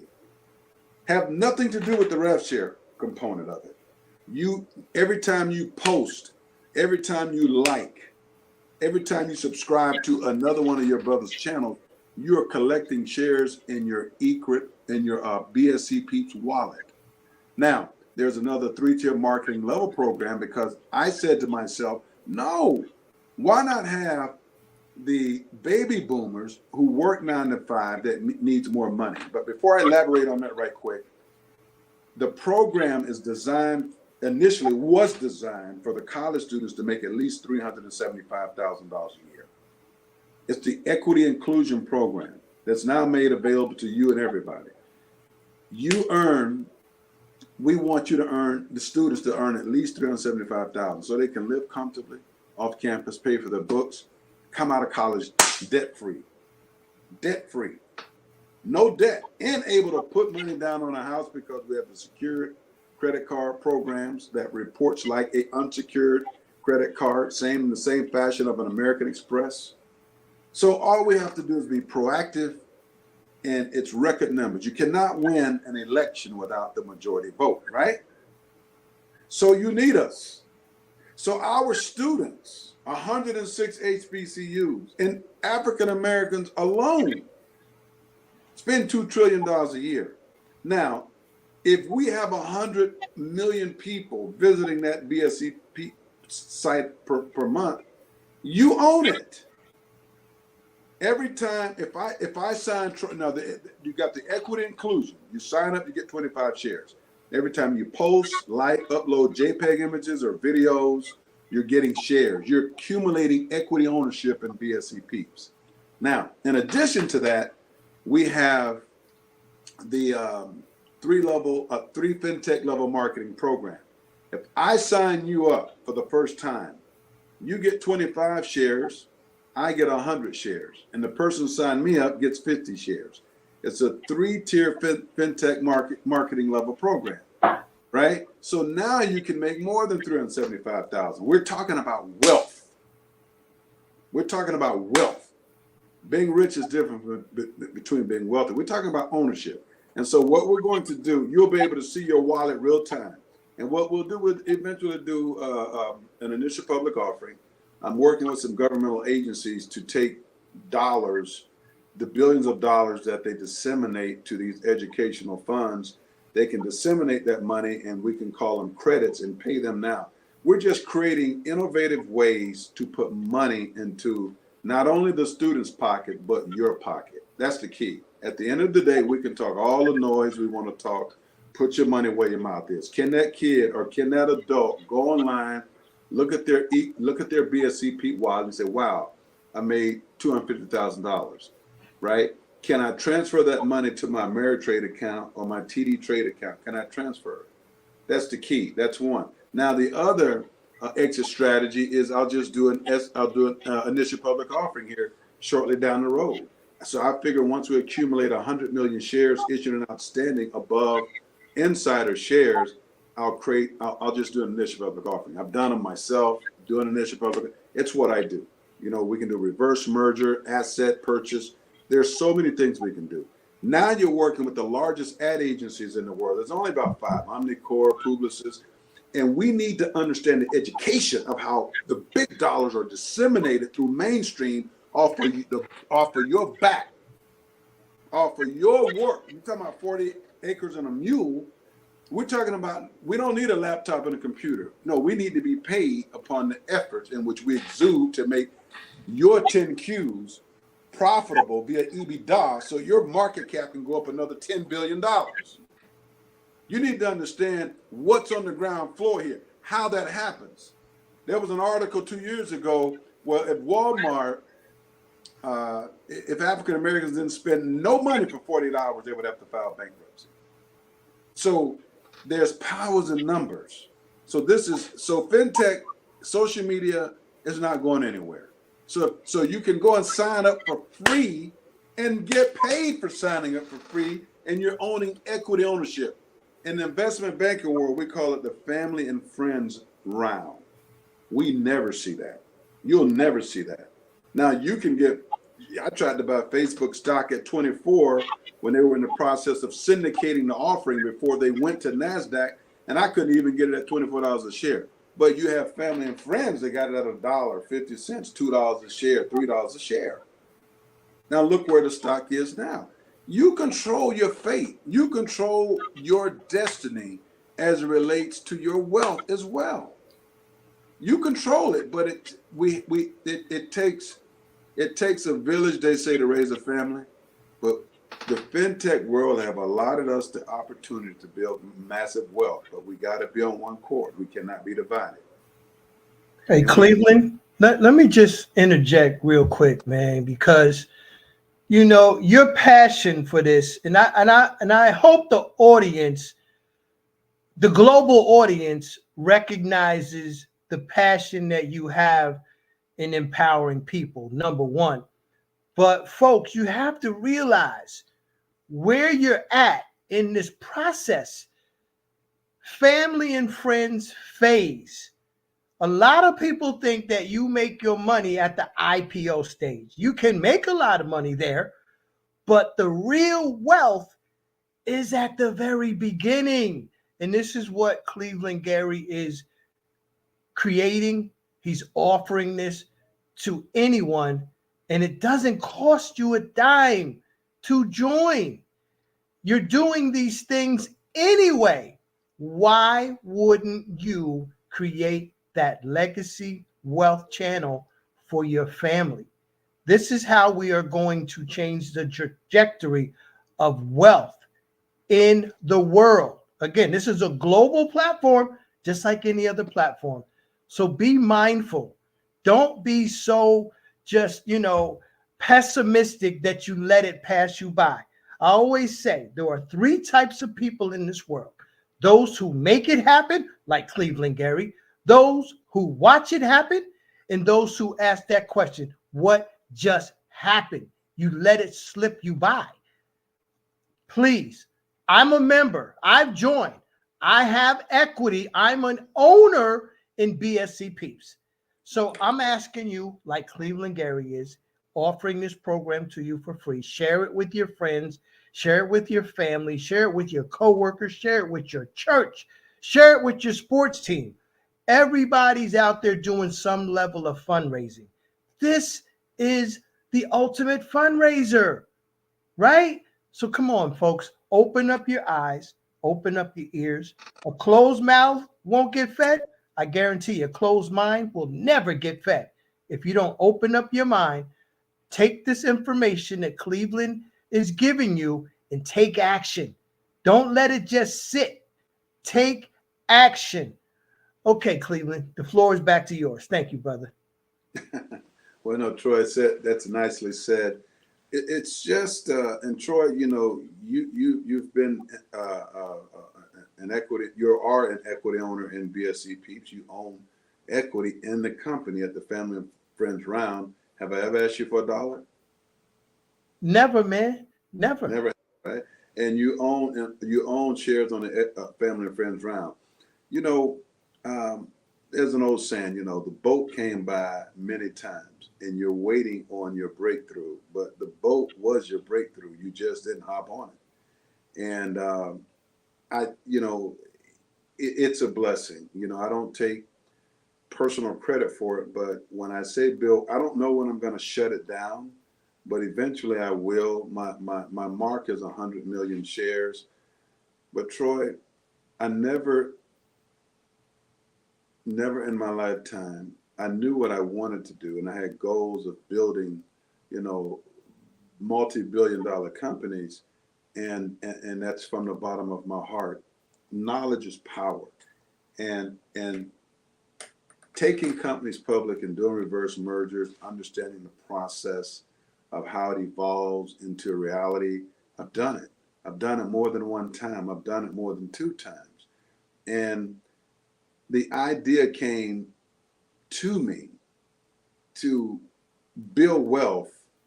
Just build it, man. Just give away millions of dollars, because the system is designed for you to excel. You just got to understand how to work it, right? And so we have all the components, all the parts, and the ball is in your court. It won't be there very long, but once we've reached a certain amount of shares, I understand keeping afloat very tight. And when you take the company public, or we could be bought out, we could do all kinds of tax credits and major corporations buying out the students because they see the upside if we can buy them out. And you didn't put any money down, just your time, your effort. The sweat equity, it's why it's called a sweat equity inclusion program. You go and post, you sign up, you utilize a 3-level fintech marketing program, and you build wealth for yourself. So what will happen, you'll have the folks, you take the market makers and you take the investment firms, and they'll say, you know what, they didn't pay anything for the stock and they got 100 million shares out. Why don't we hypothetically, you know, offer them $5? You made $500 million just for putting in, because they're gonna take the $5 and they'll end up running to $45 a share. You know, that's why I understand what pushes that person's button. There's power in numbers. That's the key. Power in numbers. $2 trillion we spend a year. Now, let alone that, when I say power in numbers, as the numbers get bigger, the ownership, the equity stake gets bigger. Now, you want to talk about rev share? The major corporations, the 5 major advertising agencies, Omnicorp, Publicis, and the 3 others, they spend crazy money with Facebook and YouTube and X and TikTok.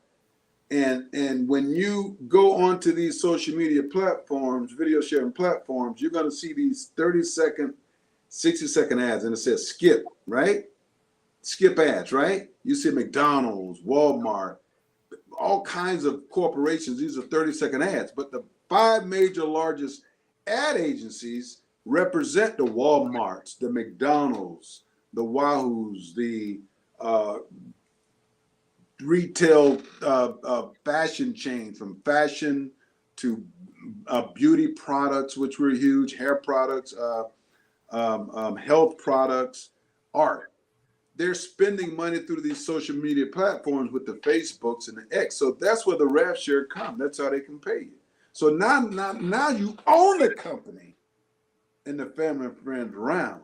So you're going to be motivated to go and use a platform that's going to even rev share with you. It's unstoppable. That's how you build wealth. Man, Cleveland, I'm having flashbacks of you leading the league in rushing, pounding into the goal line, man. Like, bam! Give me flashbacks here, brother. But this is the same mindset, man. We got the rock. We literally on the 10-yard line, making our way into that goal line. And Cleveland, again, he led the league in rushing. He know how to get it into the goal. He know how to score that touchdown. The only difference is we are on the back of him right now, and he's taking us there. All we got to do is just grab him and go with him. I mean, it's so easy. When I first heard of this program, I was like, are you kidding me? Are you kidding me? This is right time, right place, right people. So many times we missed out, right? Microsoft, Amazon, Uber, Lyft, Airbnb, you name it. We didn't get an opportunity. Those organizations, those companies, they are disruptors. This is a disruptor. It's going to change the game forever. Forever. You can get equity shares, stock that you are not purchasing. Come on, you name one company out there that's offering you stock for nothing. Just let me know and I will shut up. And people know I love to talk. You could shut Troy up by just telling me one company that's going to offer you stock at $0. I don't think it exists. Now Cleveland has also, he told you, he created a credit union. This man he's no slouch in the business world. Created a credit union. He's done several IPOs, reverse mergers, you name it. He done stuff I don't even know about. But this is our time. Black Business Olympics audience, all the small businesses out there, the entrepreneurs, the students that we want to raise scholarship money for. This is it. This is what we've been waiting for. So I know you have to feel my passion with this. I know you feel Cleveland's passion. We just want you to win. My God, I've shared this with, I'm going to tell you like this, Cleveland, my 92-year-old aunt. She hasn't joined yet, but the other day, Aunt Ruby, she's like, son, I'm going to join this. I get this. I'm going to join. That's my 92-year-old Aunt Ruby, man. She's an entrepreneur. She did Legal Shield, prepaid legal. She did it all. But she sees this. She gets it, man. So, woo, we on fire. But I knew this is going to be fire because this is way too important for people not to get because too much is at stake. We're losing businesses every day. We're losing our people every day. We're losing heroes every day. Some of those heroes' estates went into probate, so their families aren't going to get that money. If they ever do, it's going to be a fraction of what they could have had. But this way, we can empower ourselves, folks. We have the power. Yeah. Cleveland, you also are doing something special for the HBCU students and everybody with that secure credit card. That is right. a major piece of empowerment that you're doing. So can you speak on that for a minute? Yeah, before I speak, I also mentioned too on Thursday night at 6:00, you can send them a link. The more the merrier, the more often we meet and we can build this community. We're going to build this global community like you've never seen before. I look at this like the march. This is a very important part of history right now because your wealth is dependent upon it. If your wealth is dependent on it, your health is dependent on it. Your self-esteem is dependent on it. This is a domino effect. We got to do this. As it relates to the secured credit card, we're in the process of consummating an alliance with one of the largest banks in America. And I'll know more this week how that goes. And what that will do for us, I created a publicly traded company that I have. It's a credit bureau, similar to an Equifax, a Experian, and a TransUnion. But the credit bureau is empowered by the bill pay. It's an electronic bill paying system. And the way we coded it, it's different from the big three credit bureaus. And, you know, a lot of people thought I was crazy, and they probably still do think I'm crazy. Said, man, these are the big three giants, man. They'll squash you. But, you know, you do what's in your heart. And when you talk about the masses of people, everybody 18 years or older have a credit report.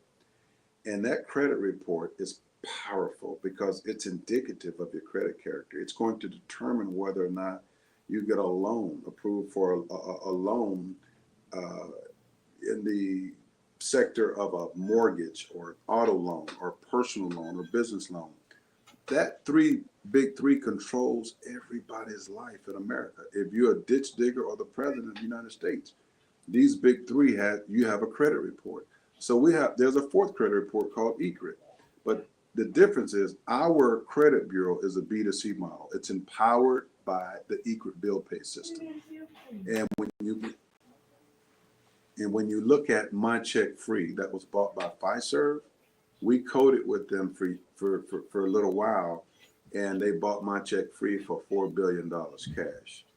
And so ECRIT bill pay understands the notch file system and how to create an electronic bill pay system so everybody in the world could pay bills through this electronic bill pay system. But what makes it so unique, it has the non-provisional patents on it. So when you pay your bill, it upgrades your credit report real time. And the stock symbol is ECDD, Eric, Charlie, David, David. And so with getting through FINRA and then going through the SEC and getting a stock symbol and getting approved to trade on the exchanges, that's a big move for us. So anyway, make a long story short, that's another way to create wealth, because the stock market, we must understand when you talk about the Teslas, when you talk about the Facebooks, when you talk about from the Rockefellers going, on the exchange, the big banks, the market liquidity is in the stock, in the secondary market, and it's power. We got to understand how to create power, because it's the power that creates wealth amongst our people versus being a trickle-down effect. The last person where you're buying products, you got a car, you got a nice house. No, we're talking about building wealth. So we built this credit bureau with the bill pay system, and now we've evolved that into a lending tree to where you can borrow loans under a new scoring system that caters to your right now ability to pay your bills versus your historic credit, like the 30, 60, 90. They know you're not going to get the loan. But with ECRIT, your debt to income ratio is 43% or less than your gross income. Even if you were 30, 60, 90 days on the Equifax, Experian, TransUnion, our goal here initially in the short run and for long run is to get you approved and get you in that house at a good interest rate, to get you that car into that car at a good interest rate, get you a personal loan when the banks wouldn't bank on you, to get you that student loan when they wouldn't bank on the parents with the FAFSA form. So this is all about wealth building opportunities. I mean, there's so much. And we had another panelist friend, our sister, Dr. Leslie Baskerville, who is going to be here. She's having technical difficulties, but she would tell you what this means to the HBCU community, because the students that are going to be a part of BSC Peeps, one of the stipulations before they can take all of that wealth and go live happily ever after, they're going to have to pay off their student debt to the university. So the student will win because they will leave the university out of debt. The university will win because they will recoup the money that they loan to the student, and the community will win because it's going to be a stronger university represented in the community. So this program has many different aspects and many different layers. And if you don't know who Dr. Leslie Baskerville is, please Google her. She's a power broker, not only in the business world. She is the chief executive officer for NAFIO, which is the backbone to the 106 HBCUs, the Divine Nine, and about 80 PBI affiliated institutions with the HBCU community. So this is a powerful program that Cleveland Gary is offering to right now the world, but it's at the friends and family phase. So please get this information. You can reach me at Troy, Troy, at rcghome.net. I will get you the link. I will share the information. Cleveland Gary has a Thursday night meeting, and he just told you, he invited you himself. I will get you the link to that meeting. If nothing else, you get to spend time with the NFL all-time greats. And that's special. Dr. Baskerville will also be in attendance most Thursdays, and you're going to meet some incredible, incredible people. I guarantee it. The Eckerd system, again, it's going to be a game changer. The credit union, it's already making a tremendous impact in our community. The BSC Peeps, the Equity Inclusive Social Media Program, Sweat Equity. All you have to do is continue to do what you're doing right now. And that's get on social media, share your videos, share your photos, like other people's content, share their content, subscribe to their channels, share it with your family. You got pictures at the family reunion, put your pictures up of the family reunion. You know, I just mentioned my Aunt Ruby. Put a picture of my Aunt Ruby up there. I'm going to put a picture of me and Coretta Scott King up there so I can get some likes and get some more equity. Have fun with it, right? Why not have fun while you're building wealth? I see all the videos on TikTok and all that stuff. Anyway, let's bring that all over to BSC Peeps, and let's start sending our friends to BSC Peeps to watch our content there, because TikTok, that monetization, what they paying you, it fails in comparison to what you'll be able to get with BSC Peeps. Trust me, don't be distracted with this left hand over here while the right hand is really doing the trick. Take advantage and build equity with a legacy wealth building opportunity. This is it. Cleveland, I think we're coming to an end. Yep. Any closing remarks? And there goes my man. Any closing remarks? What, Troy, other than I'm glad, I'm honored that you guys have me on the show, and I'm sure hopefully you'll have me back, and we can work together going forward, you know, and all the alliances that we're all doing, and let's just get to work, and let's just make it happen. Let's do it. Let's go. Let's grow. Let's get it. All right, Gene. Gentlemen, that was tremendous. Cleveland, thank you so much for what you do, for what you shared tonight. I really do encourage and hope that people do reach out. I mean, it sounds like what you're doing is not just talking about wealth, but really sharing wealth. You're not giving people fish. You're teaching people how to fish and bringing them into the process.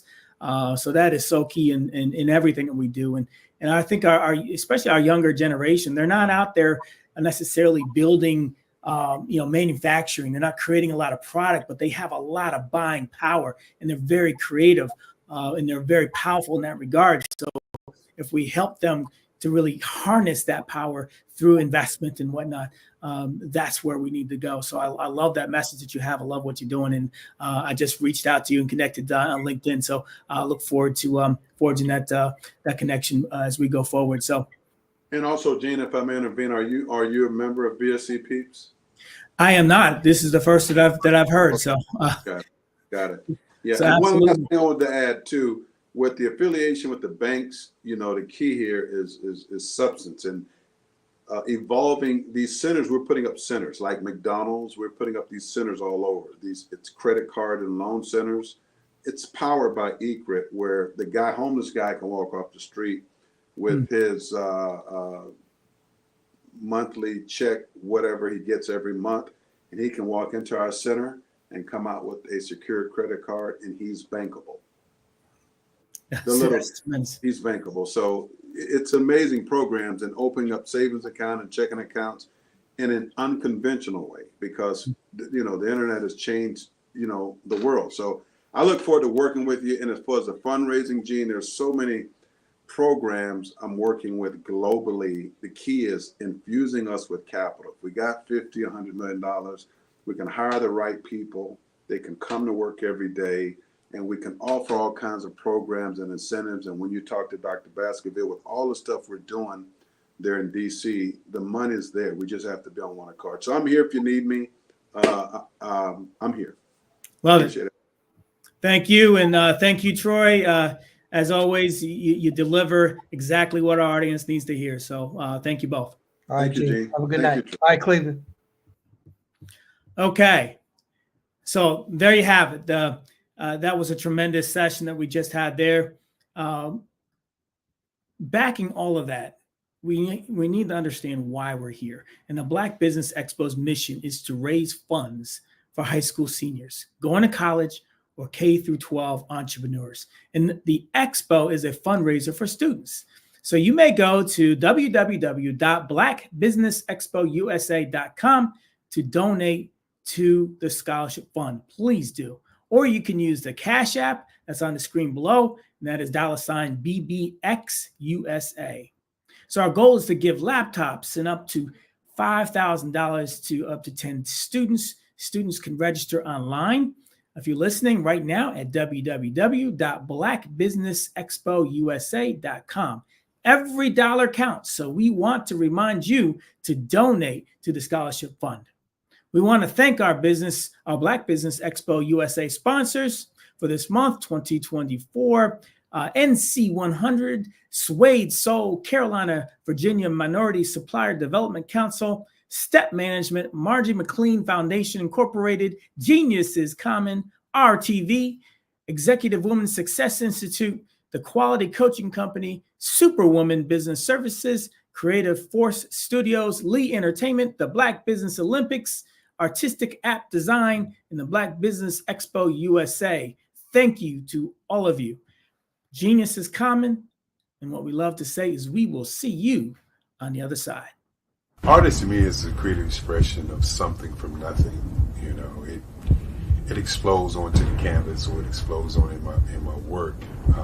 One of the things that I try to do more than anything is I try to just give the lines and the movements and emotions and expressions into what I do.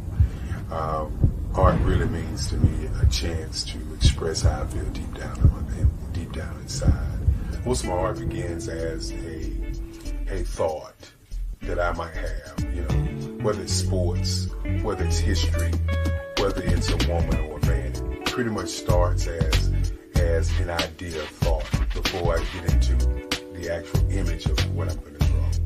I do a lot of historical pieces. I was a history minor in college, and I love to do history pieces. And a lot of times I'm thinking about history, and then I try to make that history impact you as you look at it. That's one of the reasons I do pictures so large. People ask me, why do I do pictures so big? And I tell them, I want the piece to impact them as they're looking at it, to kind of dominate them, dominate their space. And most of my pieces I try to do off page. I don't try to do anything that's going to be in those four corners or in a square. And I want your imagination to be a part of the piece that you're looking at.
Dr. Eric Kelly III and a host of phenomenal speakers from all around the globe for this 7-day virtual event that you don't want to miss.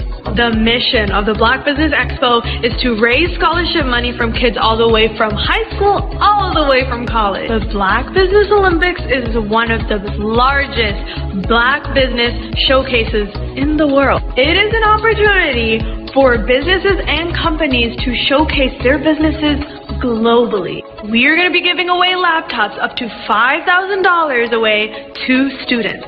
Again, I'm Olivia Appleberry, the founder of 2 Cents Finance and one of the speakers for the expo. I am so excited to see you there. For more info, go to www.blackbusinessexpousa.com or call 919-308-9090 and hope to see you there. I am Black Business. From the moment I wake until the time I sleep. Yes, I am Black Business. I am Black Business. Tell me, are you Black Business? I am Black Business. Do you support Black businesses? Listen, I support Black business because I am Black Business. Black Business Expo, one of the largest business showcases in the history of Black business in the world. The world! Sign up today at www.blackbusinessexpousa.com or call 919-308-9090. I am Black Business. I am Black Business. From the moment I wake until the time I sleep, I am Black Business. I am Black Business. Are you Black Business? I am Black Business. Do you support Black businesses? I support Black business because I am Black Business. Black Business Expo, one of the largest business showcases in the history of Black America in North Carolina. Join Dr. Eric Kelly III and a host of phenomenal speakers from all around the globe for this 7-day virtual event that you don't want to miss. The mission of the Black Business Expo is to raise scholarship money from kids all the way from high school, all the way from college. The Black Business Olympics is one of the largest Black business showcases in the world. It is an opportunity for businesses and companies to showcase their businesses globally. We are going to be giving away laptops up to $5,000 away to students. Again, I'm Olivia Appleberry, the founder of 2 Cents Finance and one of the speakers for the expo. I am so excited to see you there. For more info, go to www.blackbusinessexpousa.com or call 919-308-9090 and hope to see you there.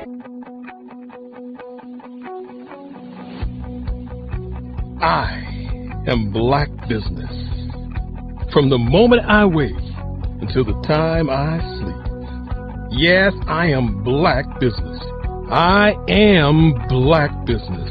Tell me, are you Black Business? I am Black Business. Do you support Black businesses? Listen, I support Black business because I am Black Business. Black Business Expo, one of the largest business showcases in the history of Black business in the world.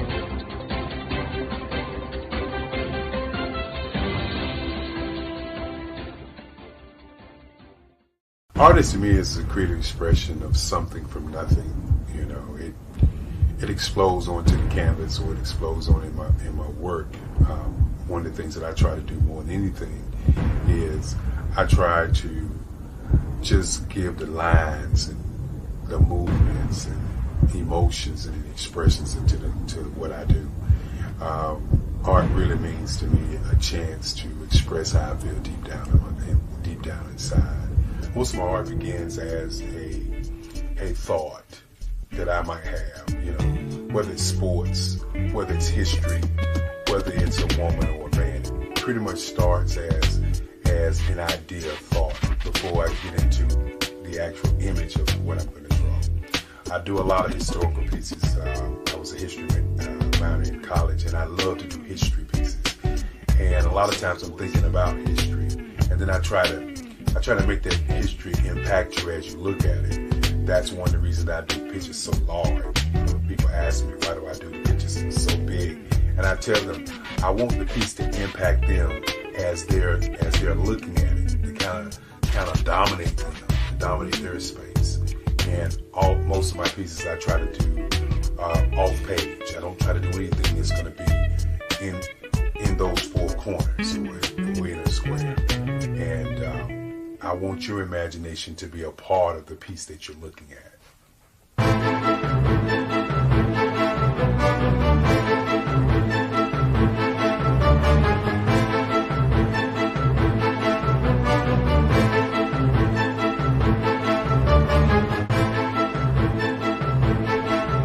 The way I feel when I'm drawing, when I'm creating something, is I feel free. I feel like there's an anticipation of something that's going to come. I try not to draw first. I try to draw second. And what I mean by that is I try to allow myself to kind of get into the piece and just relax. Sometimes I miss time. I'll draw 2-3 hours, sometimes 4 hours. And while I'm drawing, it's just a free. I just feel free. I mean, I feel like time stands still.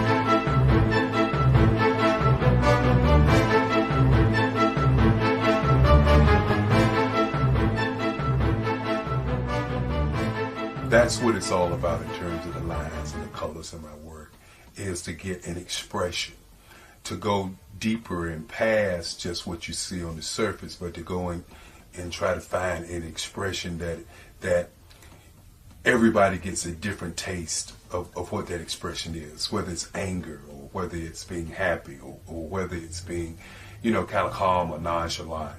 That expression that people take away from the piece is the most important part of what I do as an artist. Bold is the size of my pieces, where I try to do the piece larger than life, to kind of push forward toward you. That's what the boldness is all about. It's not so much about the lines, it's about the size.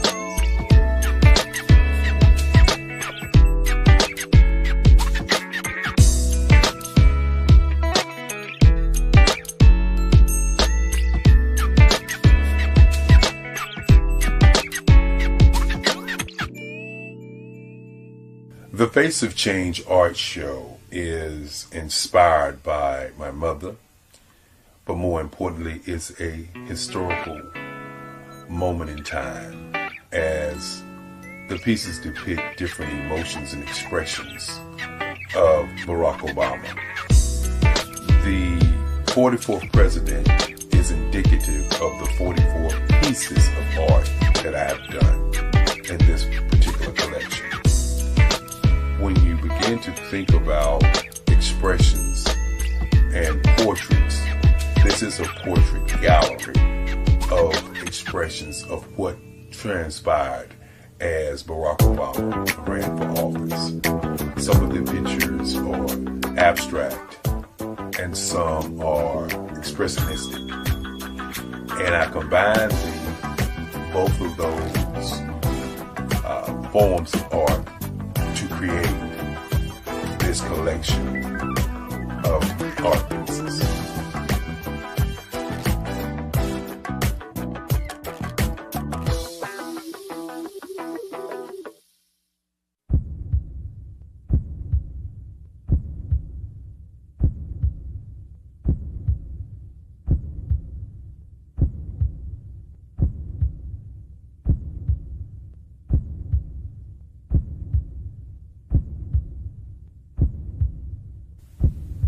overcomer, brilliant, ambitious, motivated, awesome, Obama.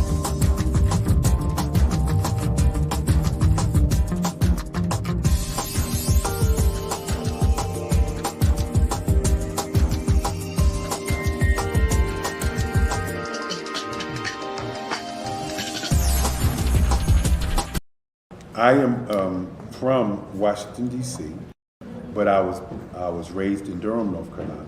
I came to Durham when I was about 5 or 6, and then I traveled back and forth to D.C. because it's where my people are from.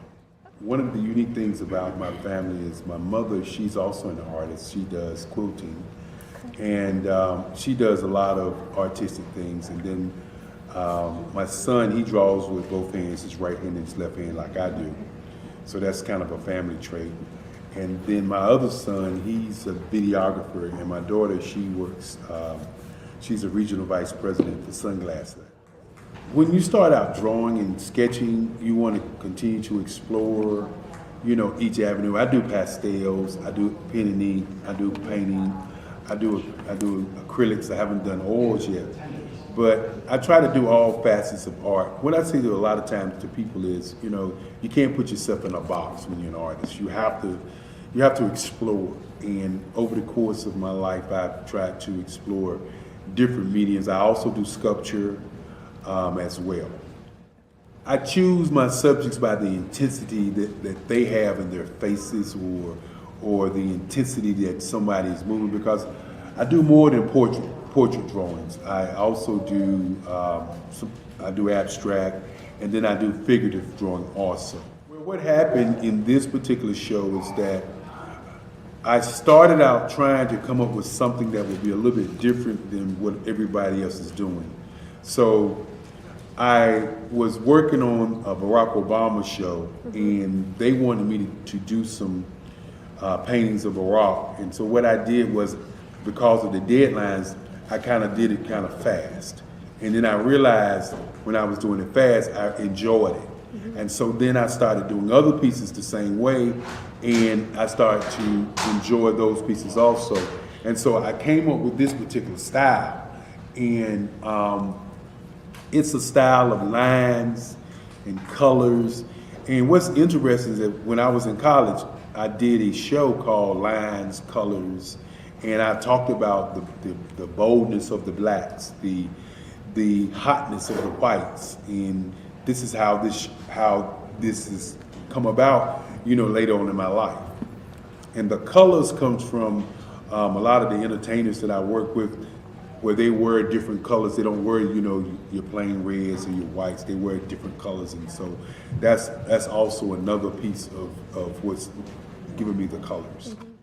The subtitle of this show is Faces That Speak Life. That's real critical. Faces that speak life. Each one of these pieces is a life source and a life energy that's being put on display for people that are looking at them. You know, I always say in terms of my art, it's not important that I draw them. It's important what you get out of what I draw. You know, I don't try to just draw it because you like it. People wanted me to do prints. I didn't do prints. You know, people asked me to do different people, but the people that I choose are people that make a difference in the lives of people in the world. So the human landscape idea was, again, as I say, the lines represent your emotions, it represents your ideas, and it represents your journey as a human being. And that's why you get the different pieces and the different looks. And as you notice, I try not to do one look that looks alike another look. And that's what's the most important part of this show.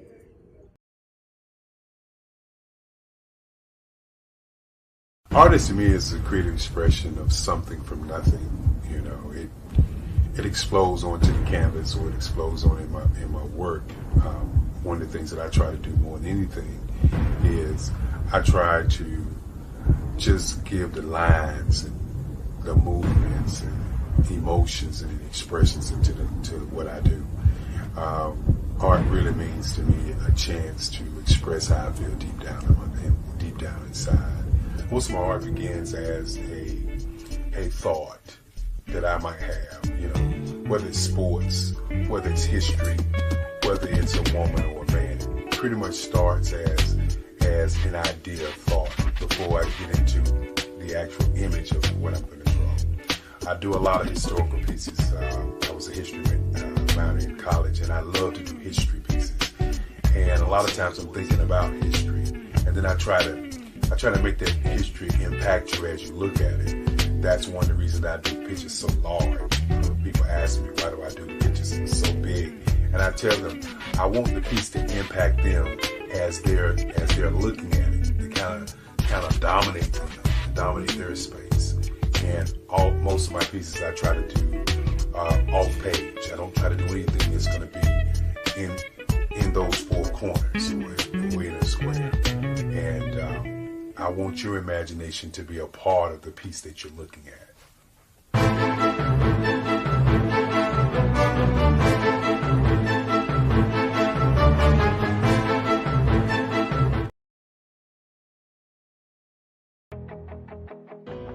I am Black Business. From the moment I wake until the time I sleep, I am Black Business.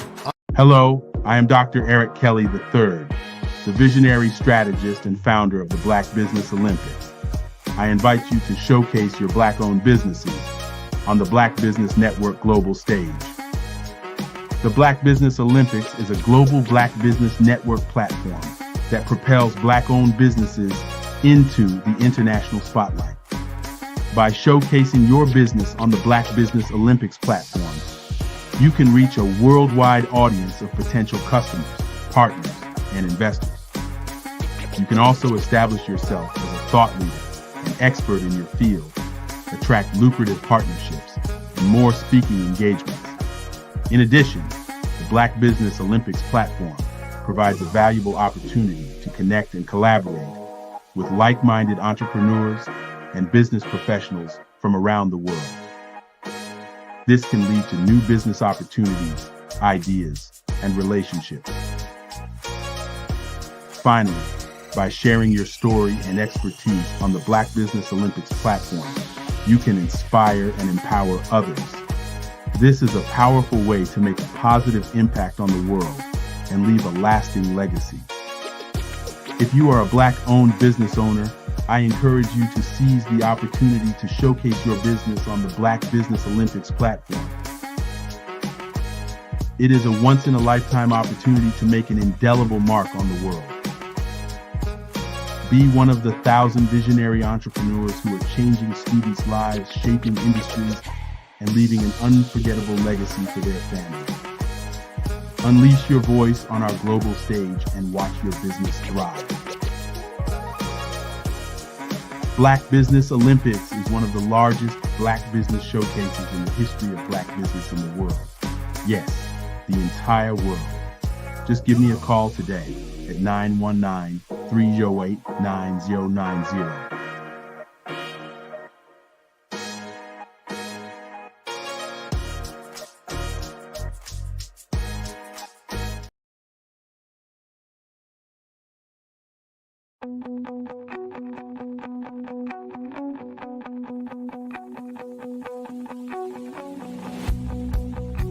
I am Black Business. From the moment I wake until the time I sleep.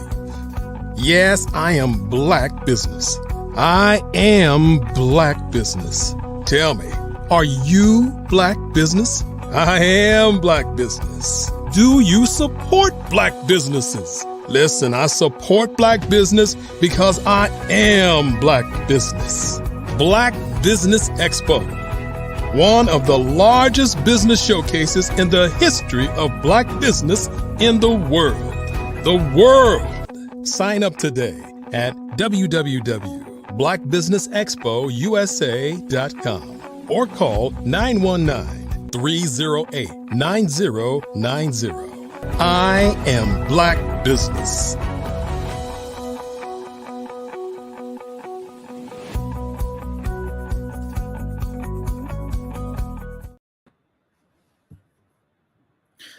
Well, welcome and good evening, business owners, entrepreneurs, thought leaders, and corporations. Welcome to the Black Business Network.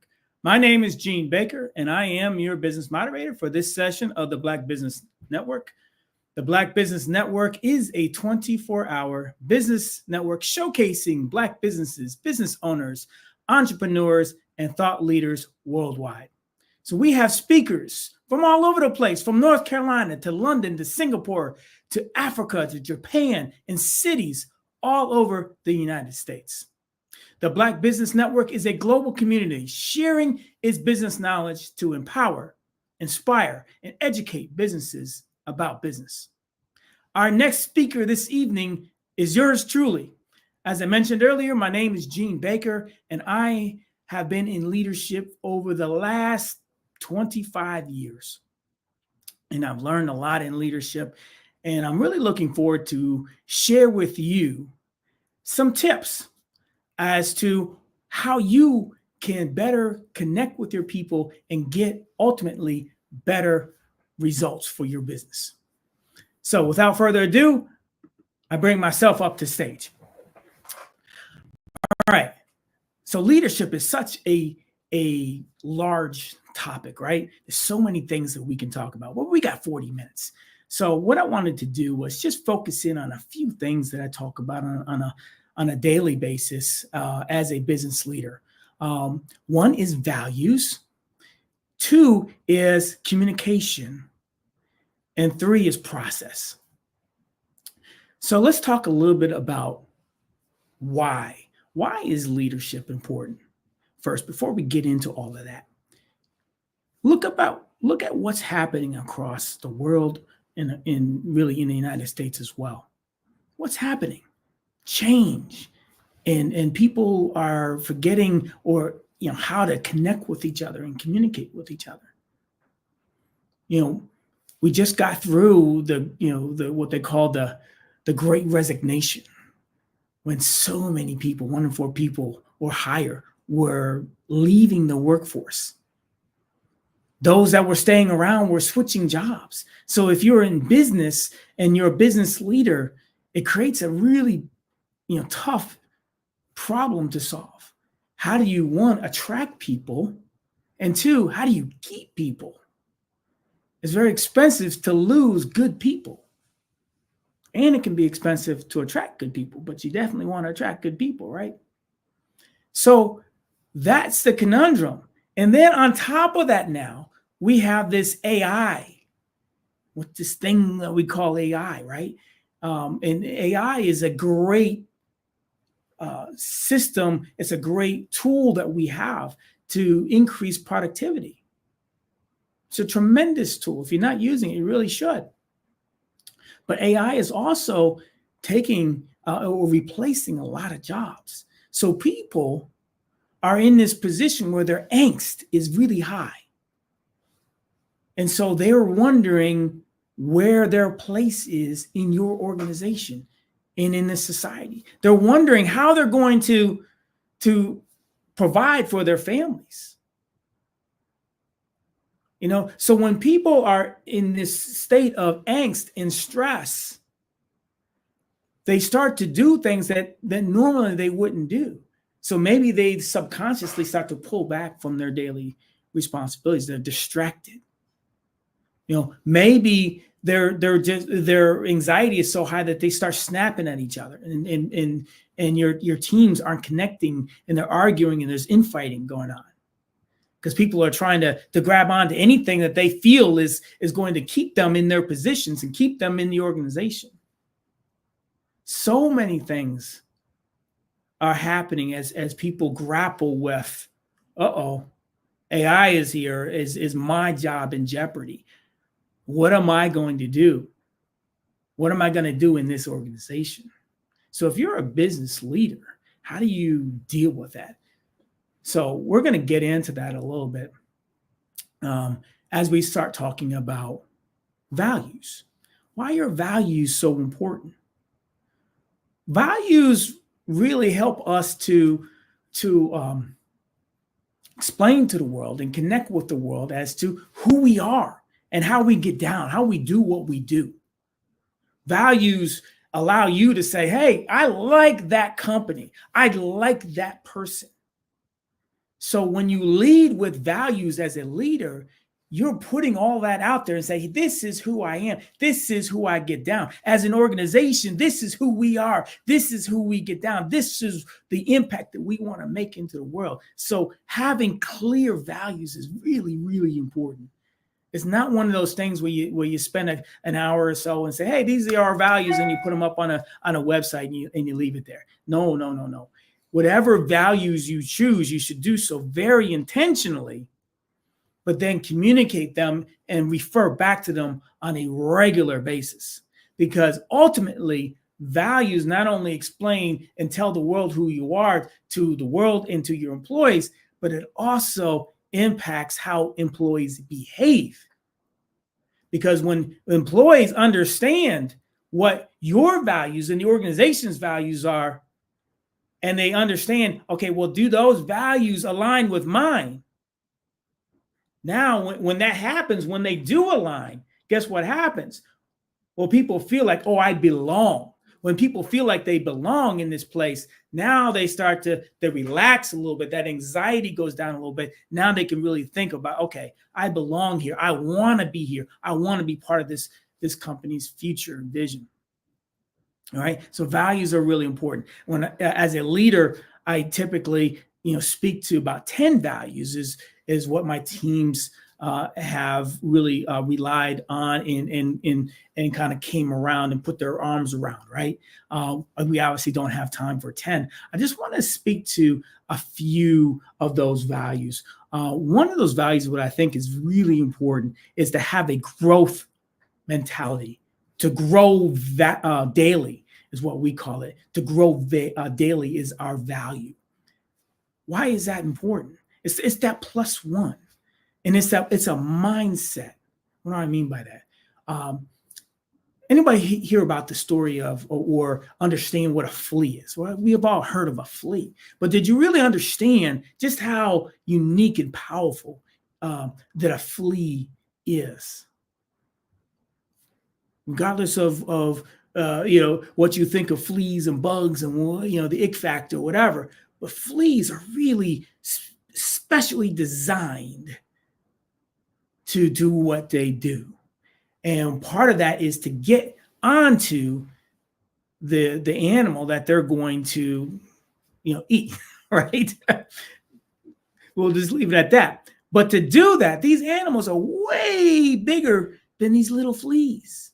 So fleas are designed to jump way higher than what their actual body length is. So they can jump 2 to 3 feet. All right. So they're amazing creatures in that regard. So that's what God created them to do. They can jump really high. Now, what if you put that flea into a jar? Matter of fact, you put that flea and their parents in the jar, and their cousins and their sisters and their brothers, put them all in a jar. Close the lid on that jar. Well, those fleas, they're gonna be jumping. They're trying to get out. Well, guess what happens? They're gonna jump and they're gonna hit that lid. And when they hit that lid, they're gonna start to learn, there's a lid here. So then what happens? Oh, I don't want to bang my head on this lid. So I'm gonna jump just underneath that lid. Just underneath that lid. Beep, beep, beep. And that's a learned then behavior. Their abilities haven't changed. Their God-given ability is to jump 2 to 3 feet. But the learned behavior is, I'm going to jump here, just underneath this lid. And then they pass on that learned behavior to future generations. All of a sudden, you then have a jar full of multiple generations of fleas that just jump right underneath the lid. Again, it's not their ability, their God-given ability is what they've learned. So one of the things that I talk about that's really important on my teams is to have a growth mentality. to always be in the mindset of, hey, what can I learn today? When you have a mindset of what can I learn today, you take the focus off of what's happening to me today. Oh, or why is this happening? That becomes part of the questions you ask then of, oh, what can I learn from this? The joy in that is, hey, I'm going to learn something from this. Maybe it's something that's happening that's really, really good. And it's creating all kinds of buzz and excitement and productivity and money coming into the organization, whatever that is. That could be, well, what can I learn from that? The joy is, what can I learn? Or it's something, the market has changed. We're not hitting our quotas. There's all kinds of challenges, difficulty, whatever that is. The mindset is, what can I learn? I come into work today, not with the mindset, oh my God, what are we going to deal with today? I know what we got to do. I got all kinds of issues and blah, blah, I have meetings, etc. But if you have the mindset, I'm going to learn something today that's good, that we're going to be able to take and really transform our business. Every day you come into work with the mindset of what can we learn?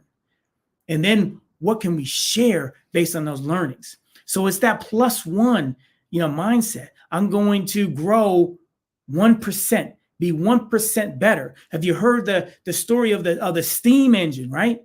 Or when water boils at a certain temperature, it can get really hot, but it's only so powerful being hot. That 1% different, when it gets to like 212 degrees and it starts to boil, now boiling water can power a locomotive engine that can then, carry any amount of workload. So 1% effort, 1% knowledge, 1% better every day is a powerful value to have. So that's number 1. Number 2, from a value standpoint, is to value people. Sounds simple. But I think it's a value that a lot of organizations and people in general have gotten away from. They don't really understand, what does that mean to value people, to see the person in front of you as a person. Well, to see a person, you really have to be able to walk in their shoes. So I wanted to talk a little bit about the empathy. Do you value them as a person? You have to be able to walk in their shoes and see them for who they are and the life that they live. Think about your team. If you have a team with you, what do you know about the people on your team? What do you really know? And what assumptions are you making about your teammates and those that you work for or work for you? What assumptions are you making versus what do you really know? What I'm getting at here is oftentimes we make assumptions about who works for us and who we work for. And assumptions can get us in a lot of bad places, right? Because we all know what happens when we assume things. So understand, if you don't really know your people or you don't really understand what they go through, then you got to start asking some questions. That becomes a strategy. Don't beat yourself up about it. But as a team, what I promote is, hey, let's get to know each other with what we're willing to share. But the energy is, hey, I see you and I want to understand what you go through on a daily basis, things that impact how the lens in which you see the world. You can only really get to that level is if you just slow down. Some of us really lead with what they call that red energy, that very directive energy, and then just want to business. Slow that down. Understand, hey, just have a conversation. How was your day? What's going on in your life? How are your kids?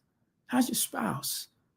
Again, leaving room for people to be able to share what they are comfortable sharing with you. But so important to really give people an opportunity to say, hey, this is who I am. This is my life learned experiences. The more of those things that you understand and you hear from, now you understand the value of the diverse team that you have. all the different lenses that people bring to your team based on their learned life experiences. So that only happens is if you value people and you make the effort across your team for everyone to really see them outside of their job responsibility. Don't make the mistake of seeing people for the work that they do or the production that they have in their role. That only will go so far, because there will come times when you have to really bring out something about that person and connect with them there to get the most out of them. I'll give you an example. There was a time in an organization I was working with where the market had really changed drastically. But our goals, our quotas were still sky high. So here I was as a leader across this team with goals way high. The market has turned. And so our opportunity to make the business goals that we had was severely diminished. That didn't change the goals that we had. But as a leader, I was getting pressure to put people on performance improvement plans. PIPs is what they call them. Many of you are probably familiar with those. It can be a very stressful situation. But because I understood my people and I understood what they were doing, and they were open enough to share with me what they were doing and the challenges they were having, I was able to get in the trenches with them and understand their business plans and understand their challenges and understand what I could bring to them from a resource standpoint to help them execute on what they could do. When all that happened, I allowed them to say, you know what, I trust you. And they opened up and said, you know what, we trust you, Gene. And we know that you have our back, and we will do everything we can. You can count on us to bust our butts for you, to make this number, to make this goal, and to do what we can at the end of the day to reach the goals of the organization. So here's this pressure. And I remember we had a meeting and all this was going on, and I had not put these two gentlemen on a plan. Well, what I did was I brought them up. I came to them before. I said, hey, I'd like to bring you guys up as an example of some of the values that we talk to and that we live, and why I want to explain why I'm backing you guys. Because everybody knew, the performance wasn't where it needs to be. And I was like, oh, I don't know what's happening. So anyway, brought these guys up. I talked about them, and I told everybody, this is what they're doing. This is, who they are. We know these guys. This is why I back them 100%. I will go to back. I will stick my neck out for these guys day in, day out. Why? Because boom, boom, boom. This is who they are. I align with those values. I trust that they're doing what they say they're doing. I see it. And they follow up with me to make sure that I'm in line with what they're doing. So that mindset of valuing people really starts with seeing those that you work with and those that work for you and those that you work for. Understand what's important to them, what they're going through. So important. And as a leader, it's your job to make sure that that environment is created where, people do feel like, oh, you see me, you hear me, you value me as me. Sounds simple, but it's really not. So many leaders and so many organizations, this is not a value that is pushed forward. So do yourself a favor, do your team a favor to really make sure that, we are valuing people, we value each other. And these are the things that we're doing to make sure that is happening. So growth mentality, learning every day, valuing people, and then live intentionally. Live intentionally. Be intentional with what we're doing. It's so easy to go along with life. And we're almost in kind of this robotic, remote control. We just do what we do. And a lot of that is in our subconscious. We just go. We're not really doing things intentionally. We're just doing things day to day, and we just kind of get into a rhythm, right?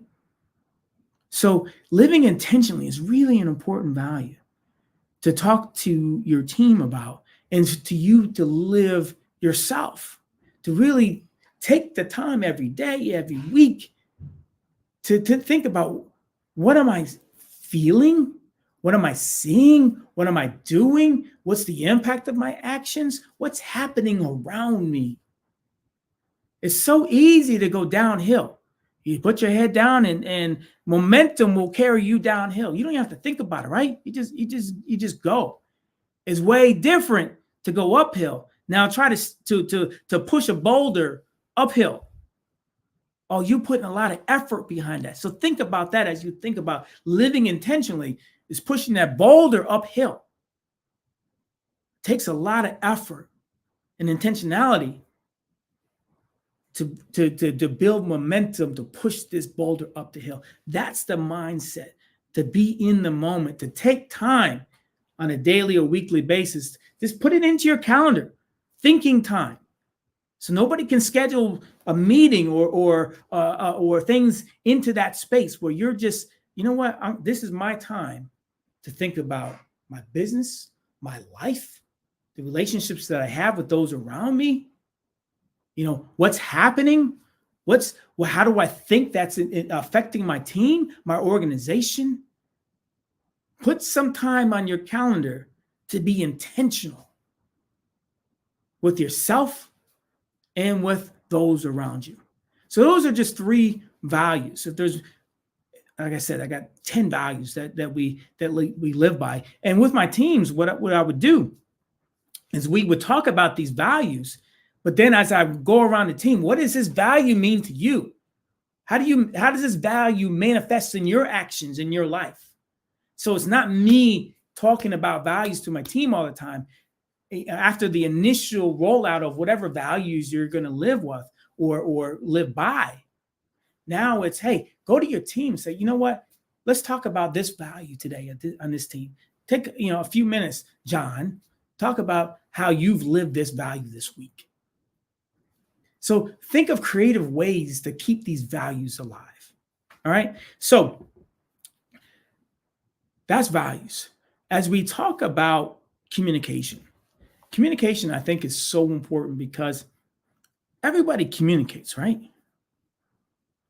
But do we really connect with each other? Do we really connect with each other? Communication is changing in itself.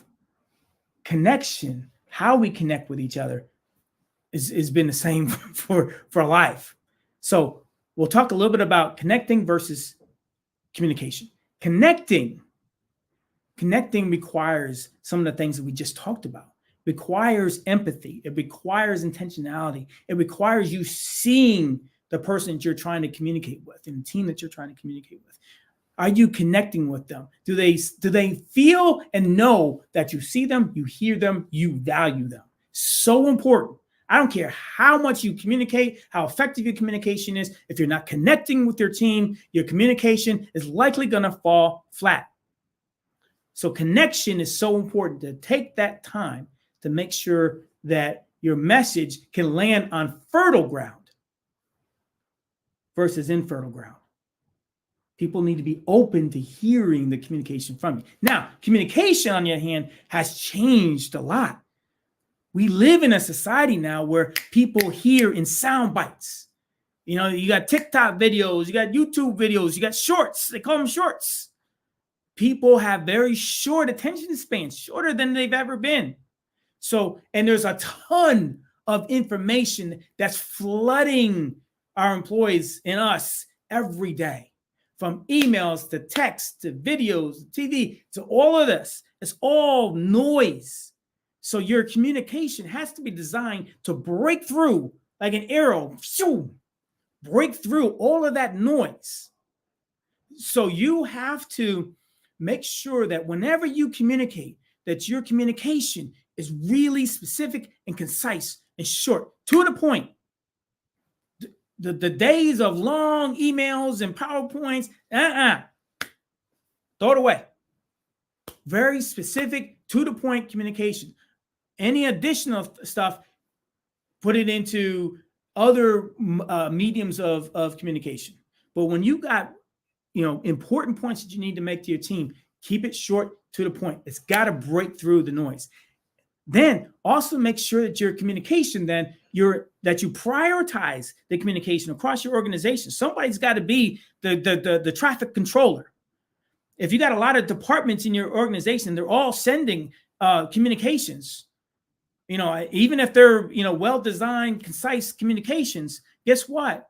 It's still a lot of communication, which is going to create noise and lessen the impact of each of those individual communications. So you got to understand as an organization, what are our three main priorities, and make sure that the communication then as an air traffic controller is designed and related to, on the most part, to those priorities. Anything else, a decision needs to be made. Does this need to be communicated now? And in what medium are we going to communicate this information? Be very strategic on how you control the flow of information to your employees. And then use multiple forms of communication. Maybe it's email, maybe it's by video, maybe it's you call a webinar, you have a live meeting, video meeting, whatever that is. Use multiple mediums of communication.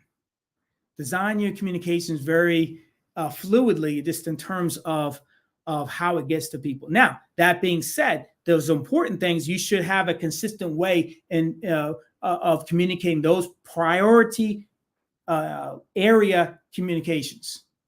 So the timing of that should be consistent. The way it looks should be consistent, and the way that it's communicated should be consistent in terms of the energy and tone, etc. All right. So communication is important, how you communicate, but also making the effort to connect with those that you're communicating to. Very, very important.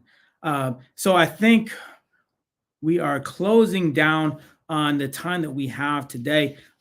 What I will say also, as it relates to just the systems that you have in place. Systems are so important because it helps people feel confident in the space in which they're operating, right? So when I opened, I talked about the angst that people feel now. And do I belong in this organization? Do I connect here? Do I understand where I fit? Okay, once we've decided all that and you've communicated a vision, you communicated a vision and a mission, right? And people and the values of the organization, you've done all the work around that. Now it's, okay, how, do I really fit in here? And that relates to the communication, how you're communicating, and the systems that you have set up to communicate and measure performance. So be very strategic in, okay, this is what I'm trying to do, and then this is how we're going to measure performance. Be very specific and be very consistent in how that is done. So there you have it. I would love to connect with any of you out there. I do consulting with GPB Consulting. I am a leadership behavior analyst. I have a number of certifications in leadership behavior. I work with teams and helping them come together and communicate more effectively. So you can reach out to me on all social media at Gene Baker. LinkedIn is a good place to find me as well. All right. So thank you so much. And we look forward to seeing you on the Black Business Expo next session. So I was born in a little village on the island of Haiti. Many deadly diseases pounded me. It is as if they were on a mission to end my existence on this earth. I refused to give up. In 1983, I left Haiti and came to the United States of America. And I came with $5, 2 shirts. I didn't speak in English. I came to Atlanta. I got a job. I was a doorman. I was a doorman with a dream. What I used to come on stage. I'd rehearse this moment that I'm standing in front of you. That's the power of a dream. Maybe today is the day you begin acting as if you already have it. And then step out with full force. Take a risk. No condition is permanent. Don't let your situation distract you. You are chosen. You are called. You are born for a purpose in this life.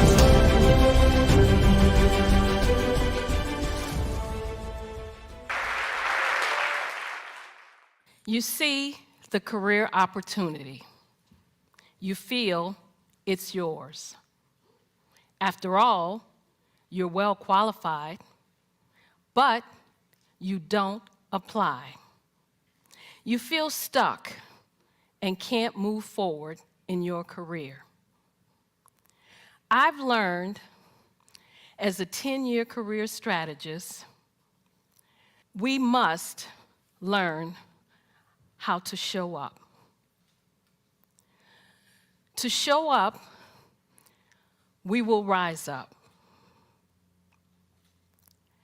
We have an amazing resource on this planet, a resource with tremendous potential. That resource is us, women.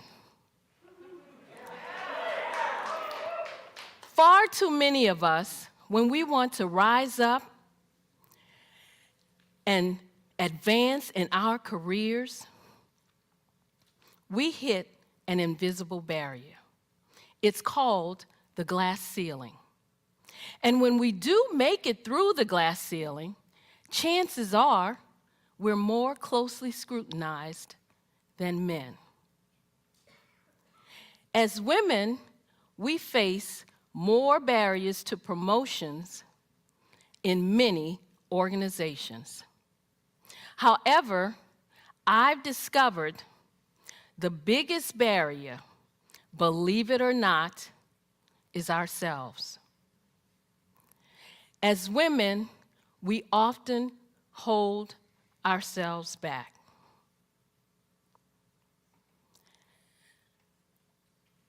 We are not rising up and tapping into our full potential for 3 reasons. The first is a lack of confidence in our abilities. As women, we hold ourselves back when we make career decisions based on what-ifs. We listen to that little voice in our heads that says, what if I'm not good enough? What if I don't have what it takes? What if I fail? An article in the Harvard Business Review says, men will apply for a position when they meet only 60% of the requirements. Good for them. But what do? We will only apply if we feel we can meet 100% of the requirements. Instead of moving forward with confidence, we hold back. We let fear and doubt take over, even though we know we're well qualified. And the second reason is a lack of assertiveness. We have talents and potential, but who will see them if we don't speak up and get noticed? When we join a meeting, we often sit in the back or to the side. When we could assert ourselves, we don't. We shrink back. We let others interrupt us or say nothing when other people take our ideas. When we do speak up, We express ourselves with uncertainty, saying things such as, I'm not sure if this is relevant. I don't know if this is helpful. This may not be a good idea, but when you and I use words and phrases like these, we undermine our credibility. And the third reason, we don't build a support network. My friend, Kim, applied for a position. Her female supervisor felt she was more than qualified. But the supervisor would not give Kim a recommendation. The supervisor felt it would look too much like favoritism. To me, this just looked like one woman who would not reach back and help another woman. If we want to rise up, we must learn to support each other. We need to show up to rise up. Showing up means taking responsibility for your own career path. It was 2005, and I had a comfortable job as an analyst working for the US government, but I wanted more. A supervisor's position opened up, and I submitted my application. I tried to find out as much as I could about who was applying, what were my chances. I discovered that 2 men were applying for the same position. I also discovered that neither of these men had the qualifications that I had. But I was optimistic because one of the women on the interview panel told me that she would support me. So I walked into that interview room well prepared. I answered all their questions. I aced that interview. 3 days later, I was told I wasn't selected.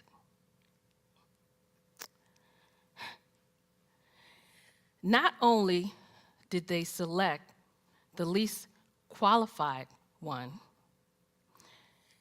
they selected someone who didn't even belong to the organization. I was shocked. I was hurt. I was angry. I thought, how could this be?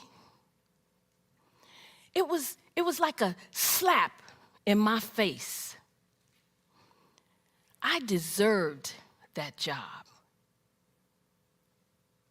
I thought, maybe I should just look for a job somewhere else. But I was in an exercise class, and it hit me. I'm not a quitter. I have never given up. I deserve this job. I'm good at what I do. At that moment, I realized that if I wanted to rise up, I needed to show up. We need to show up to rise up. Showing up means taking responsibility for your own career path. And then it happened. The man they hired quit. And the manager asked me, the more qualified one, to step into that position.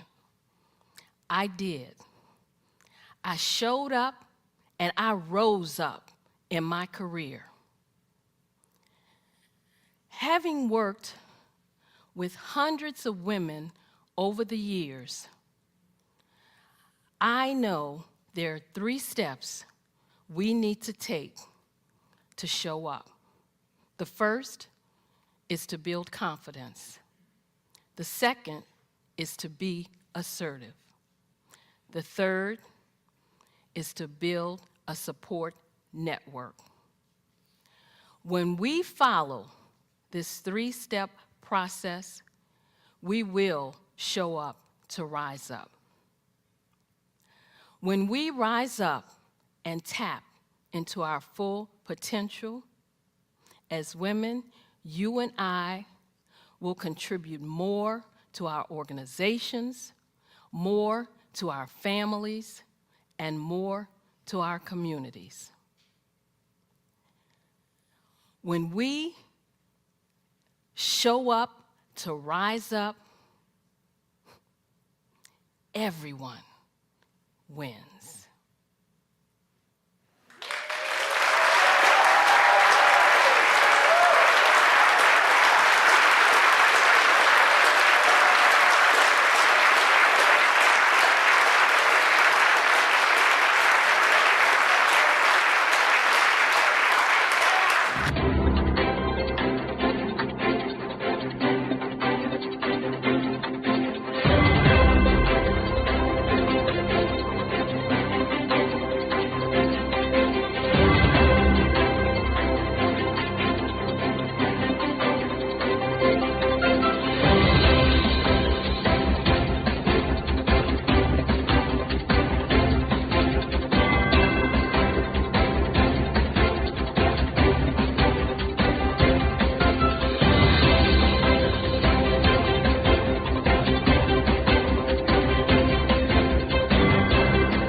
Dr. Eric Kelly III and a host of phenomenal speakers from all around the globe for this 7-day virtual event that you don't want to miss.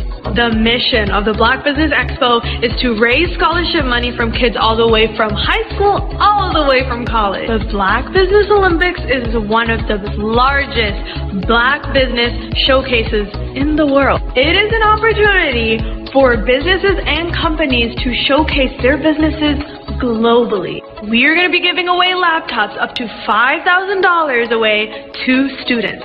Again, I'm Olivia Appleberry, the founder of 2 Cents Finance and one of the speakers for the expo. I am so excited to see you there. For more info, go to www.blackbusinessexpousa.com or call 919-308-9090 and hope to see you there.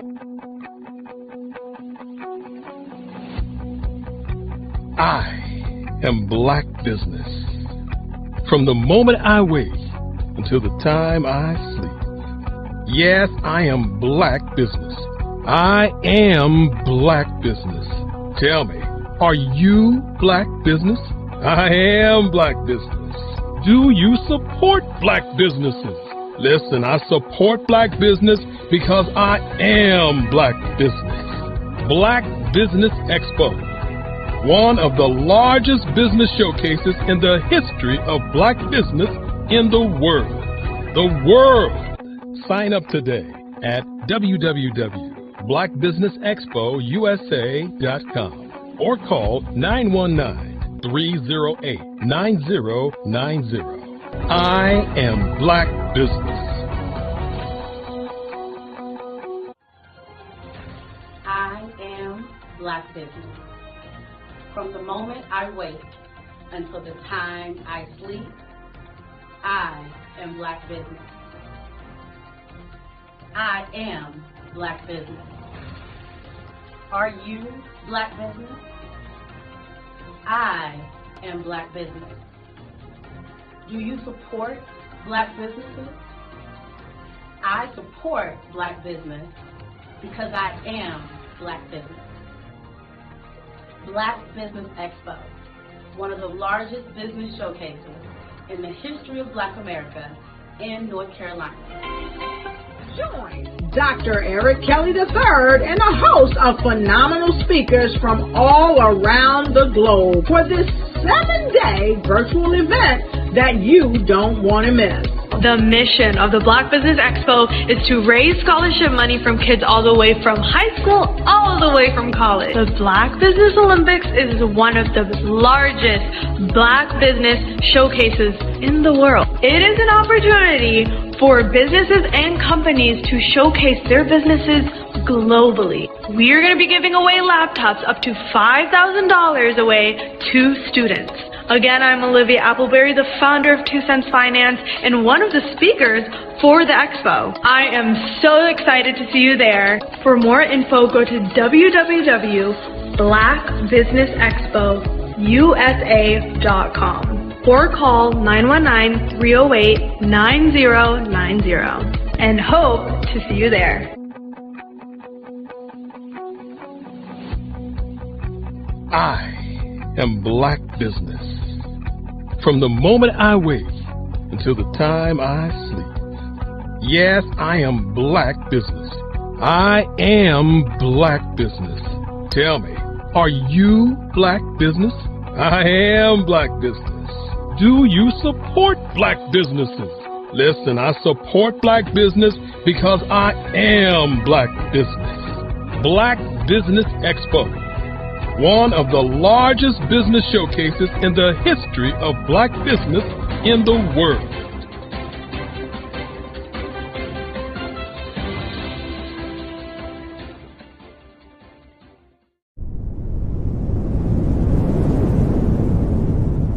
The Black Business Expo's mission is to raise funds for high school seniors going to college or K-12 entrepreneurs. This expo is a fundraiser for students. Please, you may go to www.blackbusinessexpousa.com to donate to the scholarship fund or use the Cash App at $BBXUSA. Our goal is to give laptops and up to $5,000 to 10 students. Students can register online at www.blackbusinessexpousa.com.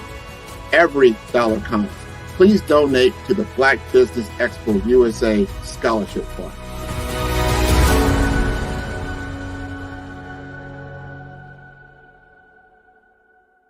Hello, I am Dr. Eric Kelly III, the visionary strategist and founder of the Black Business Olympics.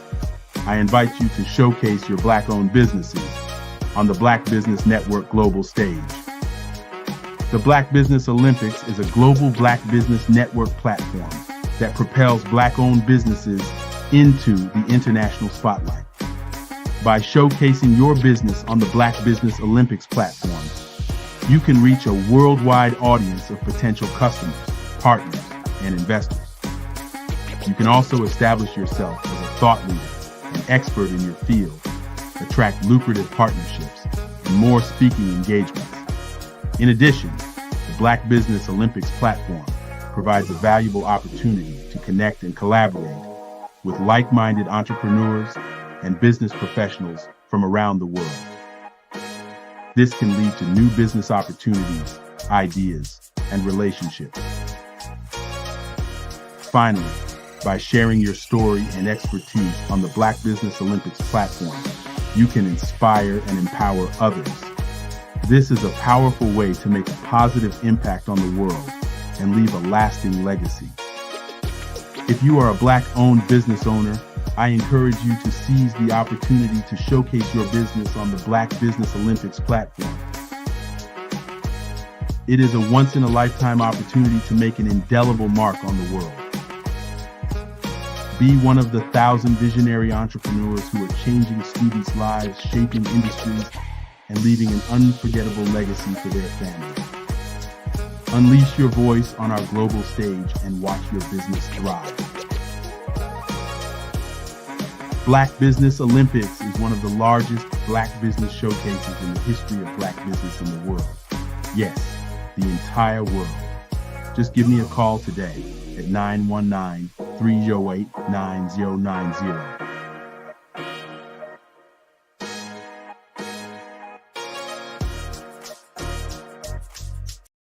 I am from Washington, D.C., but I was raised in Durham, North Carolina. I came to Durham when I was about 5 or 6, and then I traveled back and forth to D.C. because it's where my people are from. One of the unique things about my family is my mother, she's also an artist. She does quilting, and she does a lot of artistic things. And then my son, he draws with both hands, his right hand and his left hand like I do. So that's kind of a family trait. And then my other son, he's a videographer, and my daughter, she works, she's a regional vice president for Sunglasses.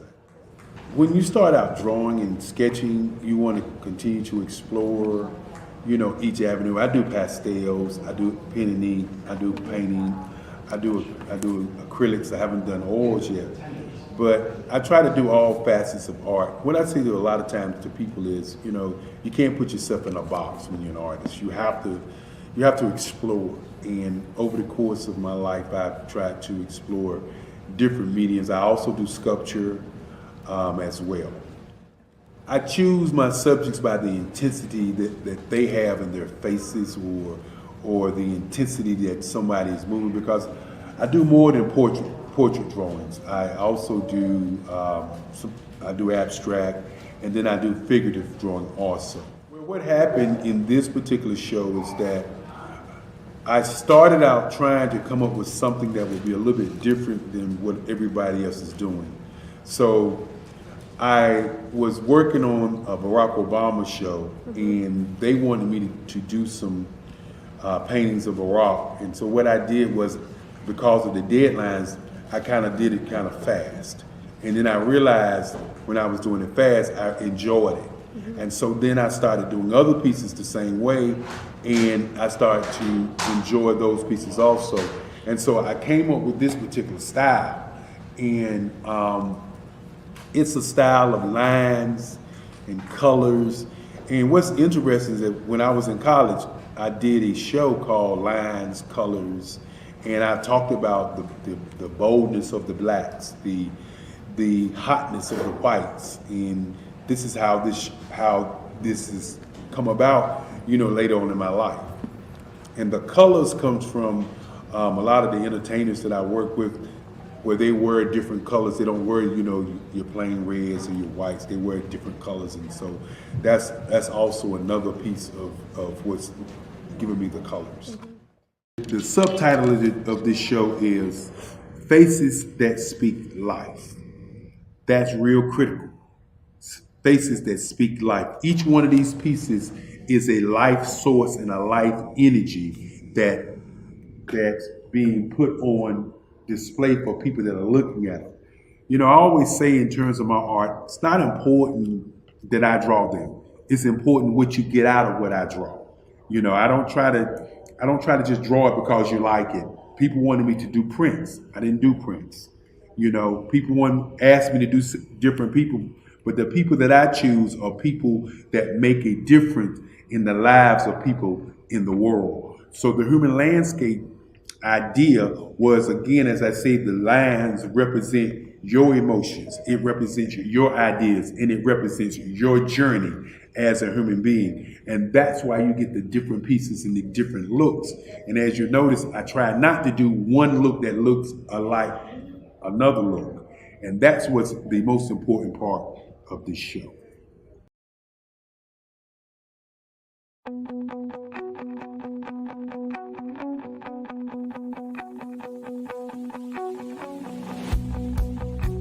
I am Black Business. From the moment I wake until the time I sleep. Yes, I am Black Business. I am Black Business. Tell me, are you Black Business? I am Black Business. Do you support Black businesses? Listen, I support Black business because I am Black Business. Black Business Expo, one of the largest business showcases in the history of Black business in the world. The world. Sign up today at www.blackbusinessexpousa.com or call 919-308-9090. I am Black Business.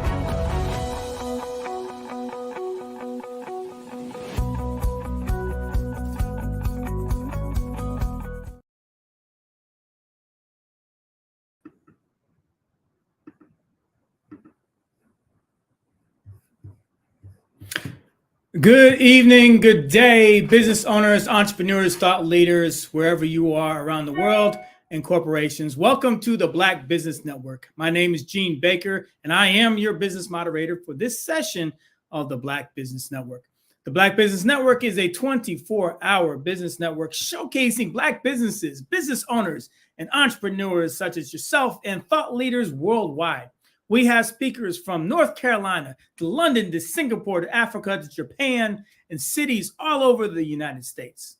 The Black Business Network is a global community sharing its business knowledge to empower, inspire, and educate businesses about business.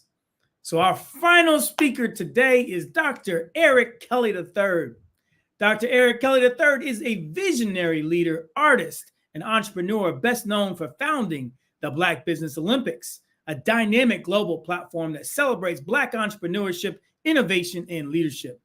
Through the Black Business Olympics, Dr. Kelly brings together Black-owned businesses and industry leaders from around the world for a week-long series of events focused on education, empowerment, and networking. This impactful initiative provides Black entrepreneurs with the resources, mentorship, and visibility that they need to thrive in a competitive landscape, not just do business, but to thrive in a competitive landscape. So in addition to his role with the Black Business Olympics, Dr. Kelly co-founded other influential shows and events that aim to elevate Black voices and create opportunities within diverse industries. His collaborative efforts with these programs have furthered his mission to break down barriers and promote financial empowerment within the Black community. His work stands as a testament to his commitment to creating lasting change and fostering a supportive network for Black professionals globally. What he loves to say is what you are looking for is looking for you. That's a quote from Dr. Eric Kelly III. So without further ado, and with great pleasure, I present to you Dr. Eric Kelly III. Welcome to the stage, Dr. Kelly. Good afternoon, good evening, good day, good morning, good whatever you are, wherever you are in the world today. Gene, thank you so very much. Want to say to you, thank you for your service. Thank you for all the things that you do as you continue to give us valuable information. And your session on leadership was remarkable. So thank you again. And I'm going to say this because I know I'm going to close out the show. So I'll say genius is common. And I'll see you on the other side. Good evening. Good evening. Good evening. Good evening. Good evening. Good day. Good day. Good day. The word day. Before I get started, I'd just like to say thank you to all of the people who have been on this week. I want to say thank you to my great-grandfather, my grandmother, and my mother. The three pillars that made this happen. I'm Dr. Eric Kelly III, and many times people say, what kind of doctor are you? Well, I'm a humanitarian. And what I really want people to understand that this work that I do is a humanitarian work. It's for humankind to survive. Those of you who have been with us all week, we first want to say thank you again for your tireless effort. But more importantly, we want to begin to look at your day today. Each one of these days were a day that was themed to talk about things in your business plan, in your business life, The first day was empowerment. How you empower yourself to be who you are. Inspiration. What inspires you to do what you do? And of course, education. What do you need to be educated in your industry so that you can be successful? On Tuesday, we did advertising, marketing, PR, merchandising, and sales. These are the core critical parts of your company. It defines what your brand is. And then, of course, on Wednesday, we looked at what it is that happens once you've been inspired, educated yourself, empowered yourself, and put together your brand bag, so to speak. Your advertising, your PR, your marketing, your merchandising, your sales. And how do you position yourself ahead of the crowd? So on Wednesday, we did 64 ways to do business on the internet, the World Wide Web. And so on Thursday, we had the opportunity to do diversity, equity, and inclusion. And Friday, how do we bridge the generational and digital divide? As I've said so many times, the average age on the planet is 27. It's 27. So if you're a company and your client base are 50 and 60, even 40, 10 to 15 years from now, you will be out of business. So you must have a mind shift to the young generation. And of course, on yesterday, Saturday, was Black Business and the Culture. What's happening in the culture of Black business? And today we celebrated Black business and innovation, investment, and of course, technology. Now, these 7 days that you witnessed were 7 days to improve upon the greatness that you have inside. Many times I talk about my great-grandfather, Henry Stansel, who set in me early on 5 distinctive thoughts. Number 1 was to think. Number 2 was to sail. Number 3 was to research. Number 4 was your attitude. Number 5 is your energy. And number 7, execution.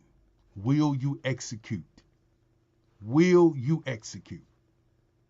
And so as the Black Business Network continues to grow and grow and grow and bring you speakers and speakers and more speakers, we've given you over 5,000 speakers over a 5-year period. We've given you information that should transform not only your life, but your business. But before I get into the I'm not even going to say a speech. I'm going to say the details. The first thing that I would like to do, as I've done every opportunity that I've gotten, and that is to thank all of the people who have made this possible. And so when I say possibility, I'm saying who ensured that the legacy of the Black Business Network continued. I want to thank Henry Stansel, my great-grandfather, as I said earlier.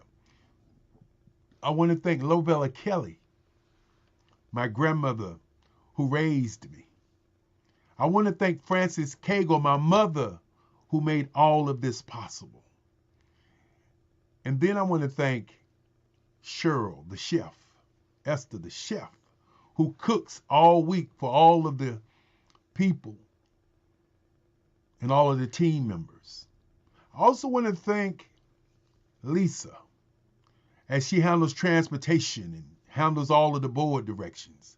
Want to thank Alfreda, one of the sponsors, and definitely want to thank Al Cagle, one of the smartest young men I know. Team members I definitely want to thank is Carrie Jackson. We call her Miss Jackson, as Carrie Jackson has taken the time out of her busy schedule. And for those who don't know, sometimes we have challenges in our lives and we have other obligations, but we still take out our time to ensure that the legacy continues. Want to thank Carrie Jackson again and again. Thank you, Carrie. Want to thank Dr. Madeline Ann Lewis as she steps up to the plate at the halfway mark and reminds us all of the awesome job that all of the speakers are doing. She reminds us of the dedication, the commitment. She reminds us of the brand. She reminds us of the work as we continue to move forward. I want to thank her, and thank her again. I want to thank Grant McGall from Omaha. Grant McGall, a young man who's a branding expert. I want to thank him for all the great things that he does. I want to thank Sidney Wormsby, another gentleman who ensures that information is in the right place. I want to thank Dominique Milton Simpson of the Carolina, Virginia's Minority Development Council, who continues to push the envelope of progress. I want to thank you very, very much. I want to thank Angel Green, our president, who, in her brilliance, continues to push us forward. As we looked at Monday, I want to thank Andrea Adams, who showed up many times over the course of the week to ensure that we had moderators. She is the chief moderator. I want to thank Rich Moore, who opened us up on Monday, and Rich, who really took the time out of his schedule to moderate a great day.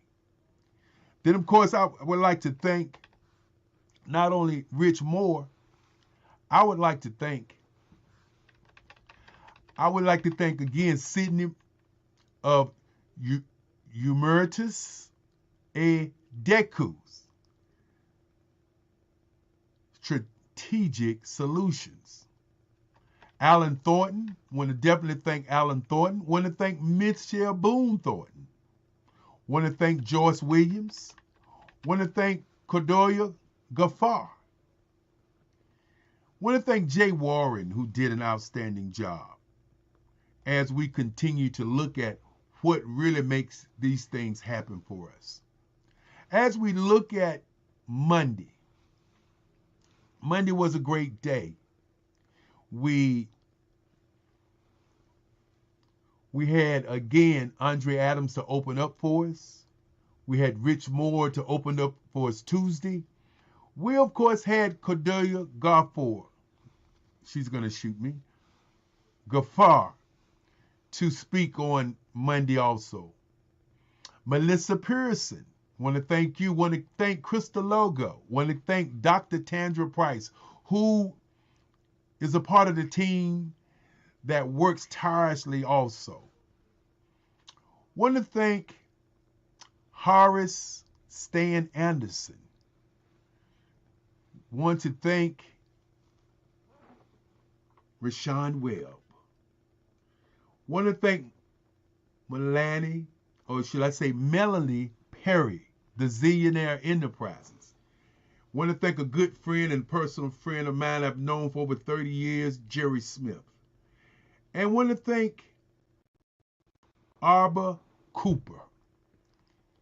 And as I thank Arbor Cooper, I want to thank Miss Banks. Adeline Banks, of course. And as we looked on Tuesday, we had so many great people on Tuesday. We definitely want to thank Jay Warren again. We want to thank Joseph Simmons. We want to thank Jacqueline Lulu Price, Sabrina Gilliton. Make sure we get her name right. Want to definitely thank on Wednesday Nikki Wright. Want to thank Sidney Wormsby again. And of course, we want to thank Jimmy Davis of Every Dot Black, as the new black is the new.com. Want to thank Glenna Gonzalez. And of course, we want to thank Christopher Victor. We definitely want to thank Nancy Berg. We want to thank Edith Nwasu, Karen Moore, and of course, we want to thank Arnetta Rogers and Miss Matthews. Arnetta and Miss Matthews, a great team, did an awesome job as she moderated several times and as she presented also. Want to thank Dalen Dobson, a young filmmaker, of course.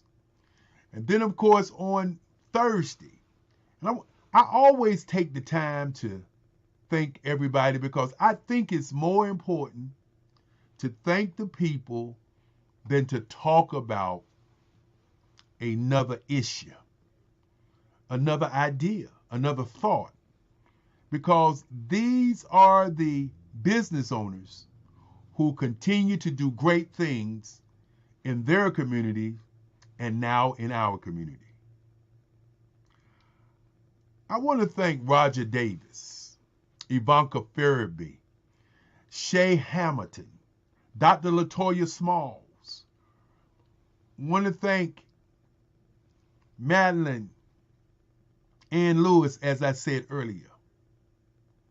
Want to thank on Friday, Krista Gomez, who was our moderator. Definitely want to thank Grant McGaw. Want to thank Cordelia Gaffar, who spoke and moderated. You know, many times we don't take the time to say to people, thank you. Want to thank Renee Miller. Definitely want to thank Clarice Young, Dominique Milton. Want to definitely thank her. Want to thank Phyllis Everett, Glenna Gonzalez, and Saturday. Oh, what a day yesterday was. Want to thank Odrelia Clark. Want to thank Sidney Wormsby again. Definitely want to thank those who make this thing happen for us each and every day.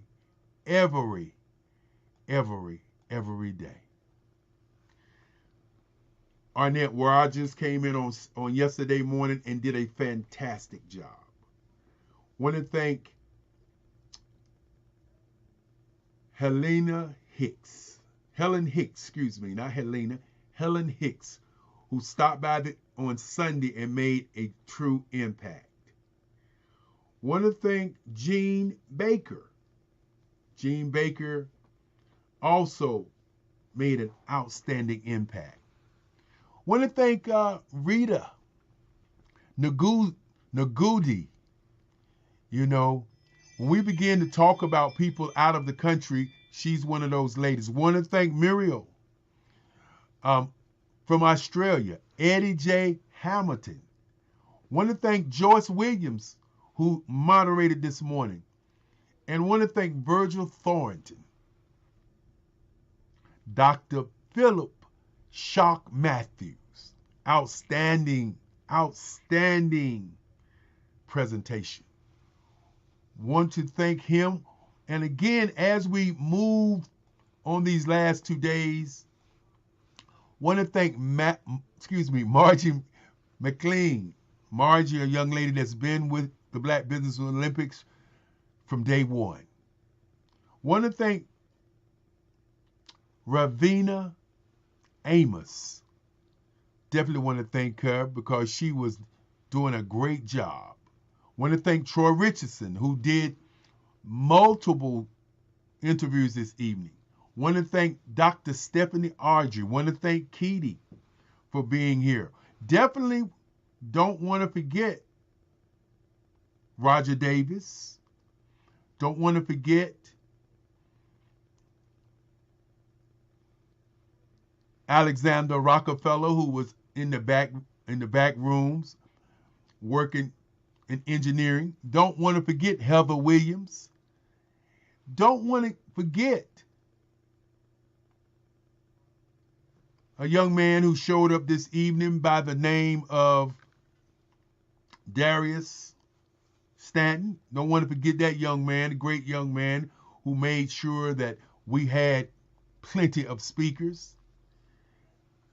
Don't want to get off of here without thanking the last of the last. You. I want to thank you.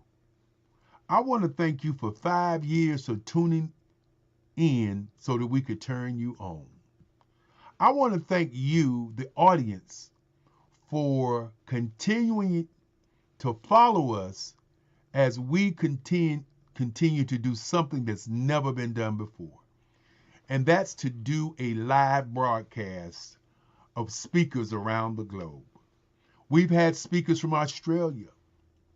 We've had speakers from Africa. We've had speakers from the UK. And we've had speakers from the United States of America. We've had speakers from, again, South America, Asia. I want you to understand that this community is reaching out to each and every one of you. If you don't get a chance to view it live, go to some of the social media sites where we're actually streaming our information out, and you still can see these speakers time and time again. Many people will say, well, I have this many YouTubes. Some would say I have this many LinkedIn, this many Facebooks. We're not interested in how many we have. We're interested in delivering the information to the people that need to get that information. We want you to understand that without you, there's no us. And without us, we can't keep building not only this great globe, this great world, we can't continue to do the work. And again, if I missed your name, but didn't say your name, hold it to my head, not to my heart. Want to thank Cleveland Gary, who was on just a few minutes ago. I truly believe that our audience is the best thing that has ever happened to the people, to the business owner. And why do the business owner come? The business owner comes so that they can share and showcase their work. They can showcase their business. Not only just to the audience that's here tonight, but to the legacy audience. And many people would say, Dr. Kelly, what you talking about, the legacy audience? Well, when I say the legacy audience, I'm talking about the audience that will review these speakers when we're long gone and we've long gone to the next space in our lives. When you need information, when you need solid inspiration, the Black Business Network is here for you. We have taken the time to curate information so that you can be better in your business. That's really what it's all about. A couple of days I spoke about your mindset, your mind print, your mind shift, and your mind state. The Black Business Network is about your growth. For those of you who would like to get the new book, The Who, What, When, Where, How, and Why book, you can email me at erickelly45@gmail. But more importantly, for those who want to be a part of the mastermind, please take the time and email us. But why do we do what we do? Why this platform? Why do what we're doing? The reason we do this is to raise scholarships for kids. Think about it for a minute as we talk about the $1 trillion in our communities. This is why we do it. Why did you tune in? Was it a reality show for you, or was it business? We submit that it's business, that we do business together, not just in America, but around the world. When we look at tomorrow, when we look at today, and we look at yesterday, how can we become happy when we don't take out the time to look at ourselves? The Black Business Network has been born out of a thought and an idea of my mother. The Black Business Expo was born out of the thought of my grandmother. The Eric Kelly Museum was born out of an idea from my great-great-grandfather. I want you to think about that for a moment. How did we get here? We got here on the shoulders of the three people that I mentioned. When you ask the question, how to be successful in business, this is how you be successful. By being committed to what you're going to do for others. Many people don't understand how to serve. They understand how to take. They understand how to fake. They understand how to not work, but they expect the fruits of labor. Before I get out of here, I would like to say that service to mankind is the most valuable service on the planet. Who are you serving? How are you serving? And most important, why are you serving? We talk about each and every day how we're going to do the next project. We talk each and every day about the future that we want to have. But I submit to you, to be happy, to be very, very happy, you have to live in your todays. Yes, what I coulda, shoulda, woulda done in my past, what I should have gotten in my past, what happened to me in my past is truly my past. What I want to happen in the future, what I anticipate happening into the future, what I'd like to happen in the future is still just the future. But today, this very moment, I'm the happiest man on the planet because I get a chance to tell people thank you for allowing me to serve you. That's what it's all about. When you watch our commercials, when you watch our speakers, we all are saying one thing. We are here to serve. When you have a poverty mindset, you don't think about money the same way. If you're not a luxury item with your company, why are you running your company? Why do you think people buy luxury and walk past poverty? So as we watched all of the speakers speak about business, speak about life, speak about thoughts, I want you to go back and watch these speakers over and over again. More importantly, I want you to reach out to them. Let them know that you saw them on the Black Business Network. And the crazy thing about that is that there's over 5,000 speakers out there streamed who are doing business right now.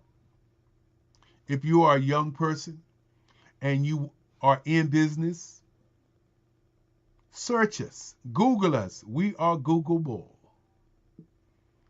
But more important, if you're a young person and you're thinking about going into business, use this network as a guide. Use this network as an education. Use this network to create your legacy. But more importantly, tune in for November. November the 25th through December the 1st is going to be our next weekend, as we're working on every last week in the month. And why the last week? Well, because we're going to be doing every 2 weeks. Then we're going to be doing every 3 weeks. And then every 4 weeks to be a 24-hour live network. And that's as my great-grandfather used to say, that's a tall tale there, buddy. And so as we continue to move and press the envelope of success and progress, we want you to do the same. The reason that I share with you my art and I share with you my business acumen is because one doesn't work without the other. The making of art, the making of a business are generally the same process. Somebody has to execute. So ask yourself today, as you look at your business, as you've written down your mission, as you've looked at where you want to be and where you want to go, and ask yourself, did you follow your dream or did you follow somebody else's dream? That's critical. In my book, I talk about mindset. Who set your mind the way that it is? I would submit that your family set your mind, your mother, your father, your people that are close to you set your mind. But what is your mind state? Think about that for a moment. If your mind state is on poverty, or if your mind state is on lack of money, then how do you begin to grow? So we must do a mind shift. Mind shift is really change.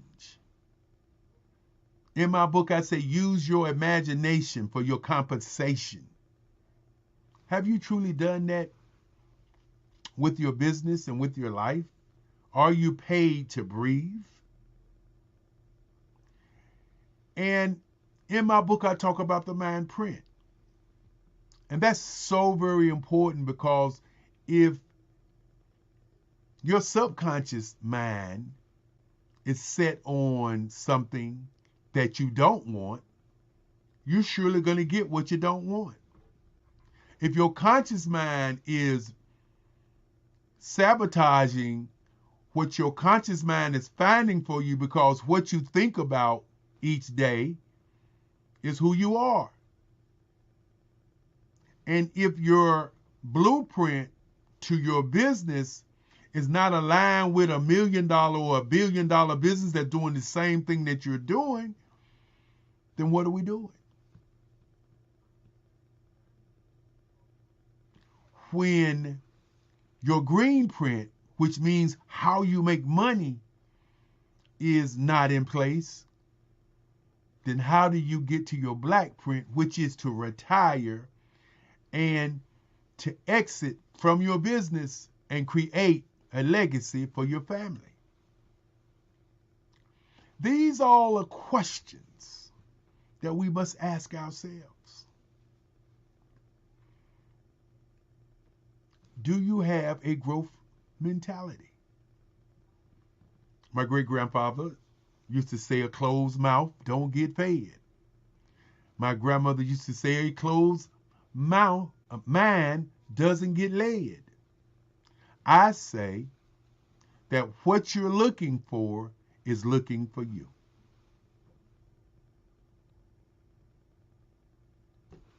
What you are looking for is looking for you. And so as we close, get ready to get out of here, get ready for next month to bring you another 145 incredible speakers from around the globe. What I like to say to you is, stay tuned. Don't move, don't touch my dial, as we continue to give you information from people and business owners who want to share their amazing stories with you. And why?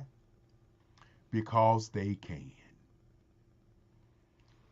You do not get business owners talking about only business on a station or on a channel or on a blog, on a preferred platform anywhere else in the world. We could talk about entertainment. We could talk about religion. We could talk about sports, music. We could talk about all types of subject matters. But what we chose to talk about is business, because business is personal. Business is personal. When we look at the numbers of millionaires and billionaires on the planet, and then we look at the numbers of people, over 8 billion people on the planet, average age being 27. The average age in Africa is still 14, the biggest continent in the world. When we look at the numbers and we look at ourselves, we are small, looking at the global picture. So the question you have to ask yourself, am I real with what I really want to do?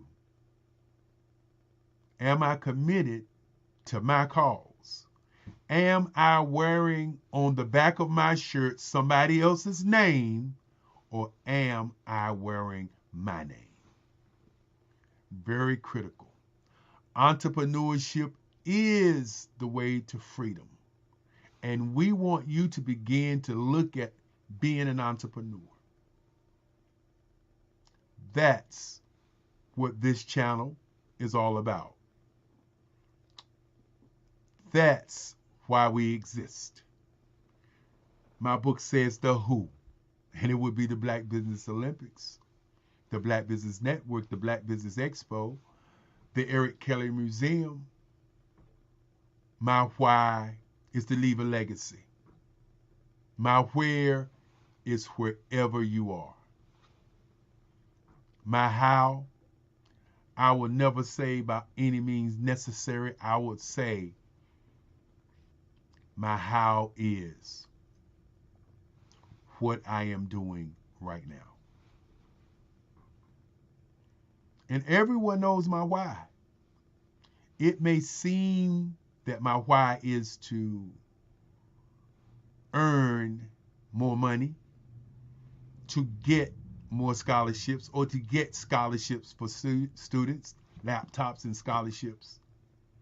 But my why is to serve mankind, to share across different channels the brilliance and the beauty of businesses worldwide. As we look into the future, I want you to think about one thing. Why do you have a future? What is your today like? And why do you sometimes dwell on the past? For me, it's today. Today was a marvelous day. Today we accomplished what we set out to do on Monday, and that was to do 145 speakers to speak about their amazing stories and their amazing businesses to you, the listener. And more important, to share with you tomorrow. And again, I always like to say, as I get out of here, thank you so very much for being a part of this whole entire week. I'm Dr. Eric Kelly III. And as I get out of here, I always say what you're looking for is looking for you. But you got to ask the question. You got to figure out. You got to just figure it out. What are you looking for? What do you want? Why are you here? What makes the great great? What is it and why are you on the earth? I am here to serve. This week we served. We are going to continue to serve as we move forward. You got Eric Kelly III from the south side of Durham, North Carolina saying thank you so very much for tuning in. And goodbye. Or I'll see you. Or should I say genius is common. And I will see you on the other side. Thank you. Hello, I am Dr. Eric Kelly III, the visionary strategist and founder of the Black Business Olympics. I invite you to showcase your Black-owned businesses on the Black Business Network global stage. The Black Business Olympics is a global Black Business Network platform that propels Black-owned businesses into the international spotlight. By showcasing your business on the Black Business Olympics platform, you can reach a worldwide audience of potential customers, partners, and investors. You can also establish yourself as a thought leader and expert in your field, attract lucrative partnerships, and more speaking engagements. In addition, the Black Business Olympics platform provides a valuable opportunity to connect and collaborate with like-minded entrepreneurs and business professionals from around the world. This can lead to new business opportunities, ideas, and relationships. Finally, by sharing your story and expertise on the Black Business Olympics platform, you can inspire and empower others. This is a powerful way to make a positive impact on the world and leave a lasting legacy. If you are a Black-owned business owner, I encourage you to seize the opportunity to showcase your business on the Black Business Olympics platform. It is a once-in-a-lifetime opportunity to make an indelible mark on the world. Be one of the 1,000 visionary entrepreneurs who are changing students' lives, shaping industries, and leaving an unforgettable legacy for their families. Unleash your voice on our global stage and watch your business thrive. Black Business Olympics is one of the largest Black business showcases in the history of Black business in the world. Yes, the entire world. Just give me a call today at 919-308-9090.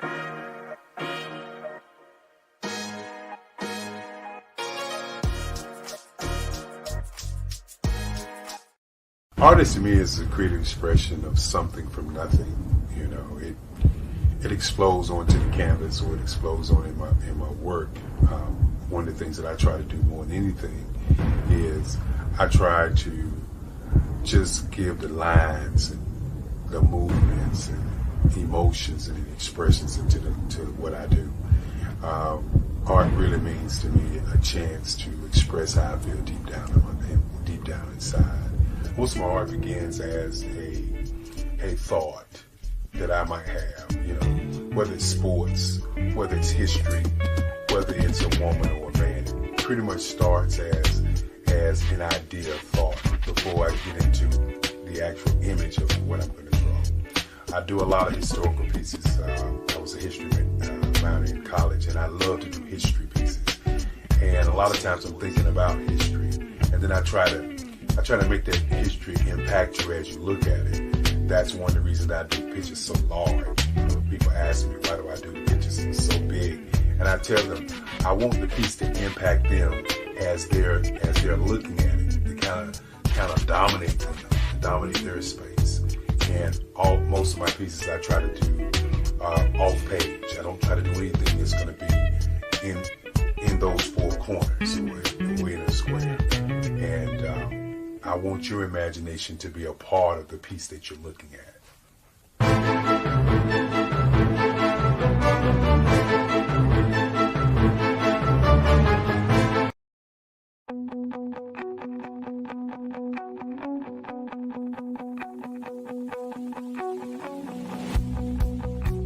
I am Black Business.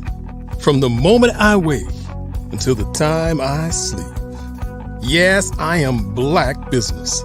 I am Black Business. Tell me, are you Black Business? I am Black Business. Do you support Black businesses? Listen, I support Black business because I am Black Business. Black Business Expo, one of the largest business showcases in the history of Black business in the world. The world! Sign up today at www.blackbusinessexpousa.com or call 919-308-9090. I am Black Business.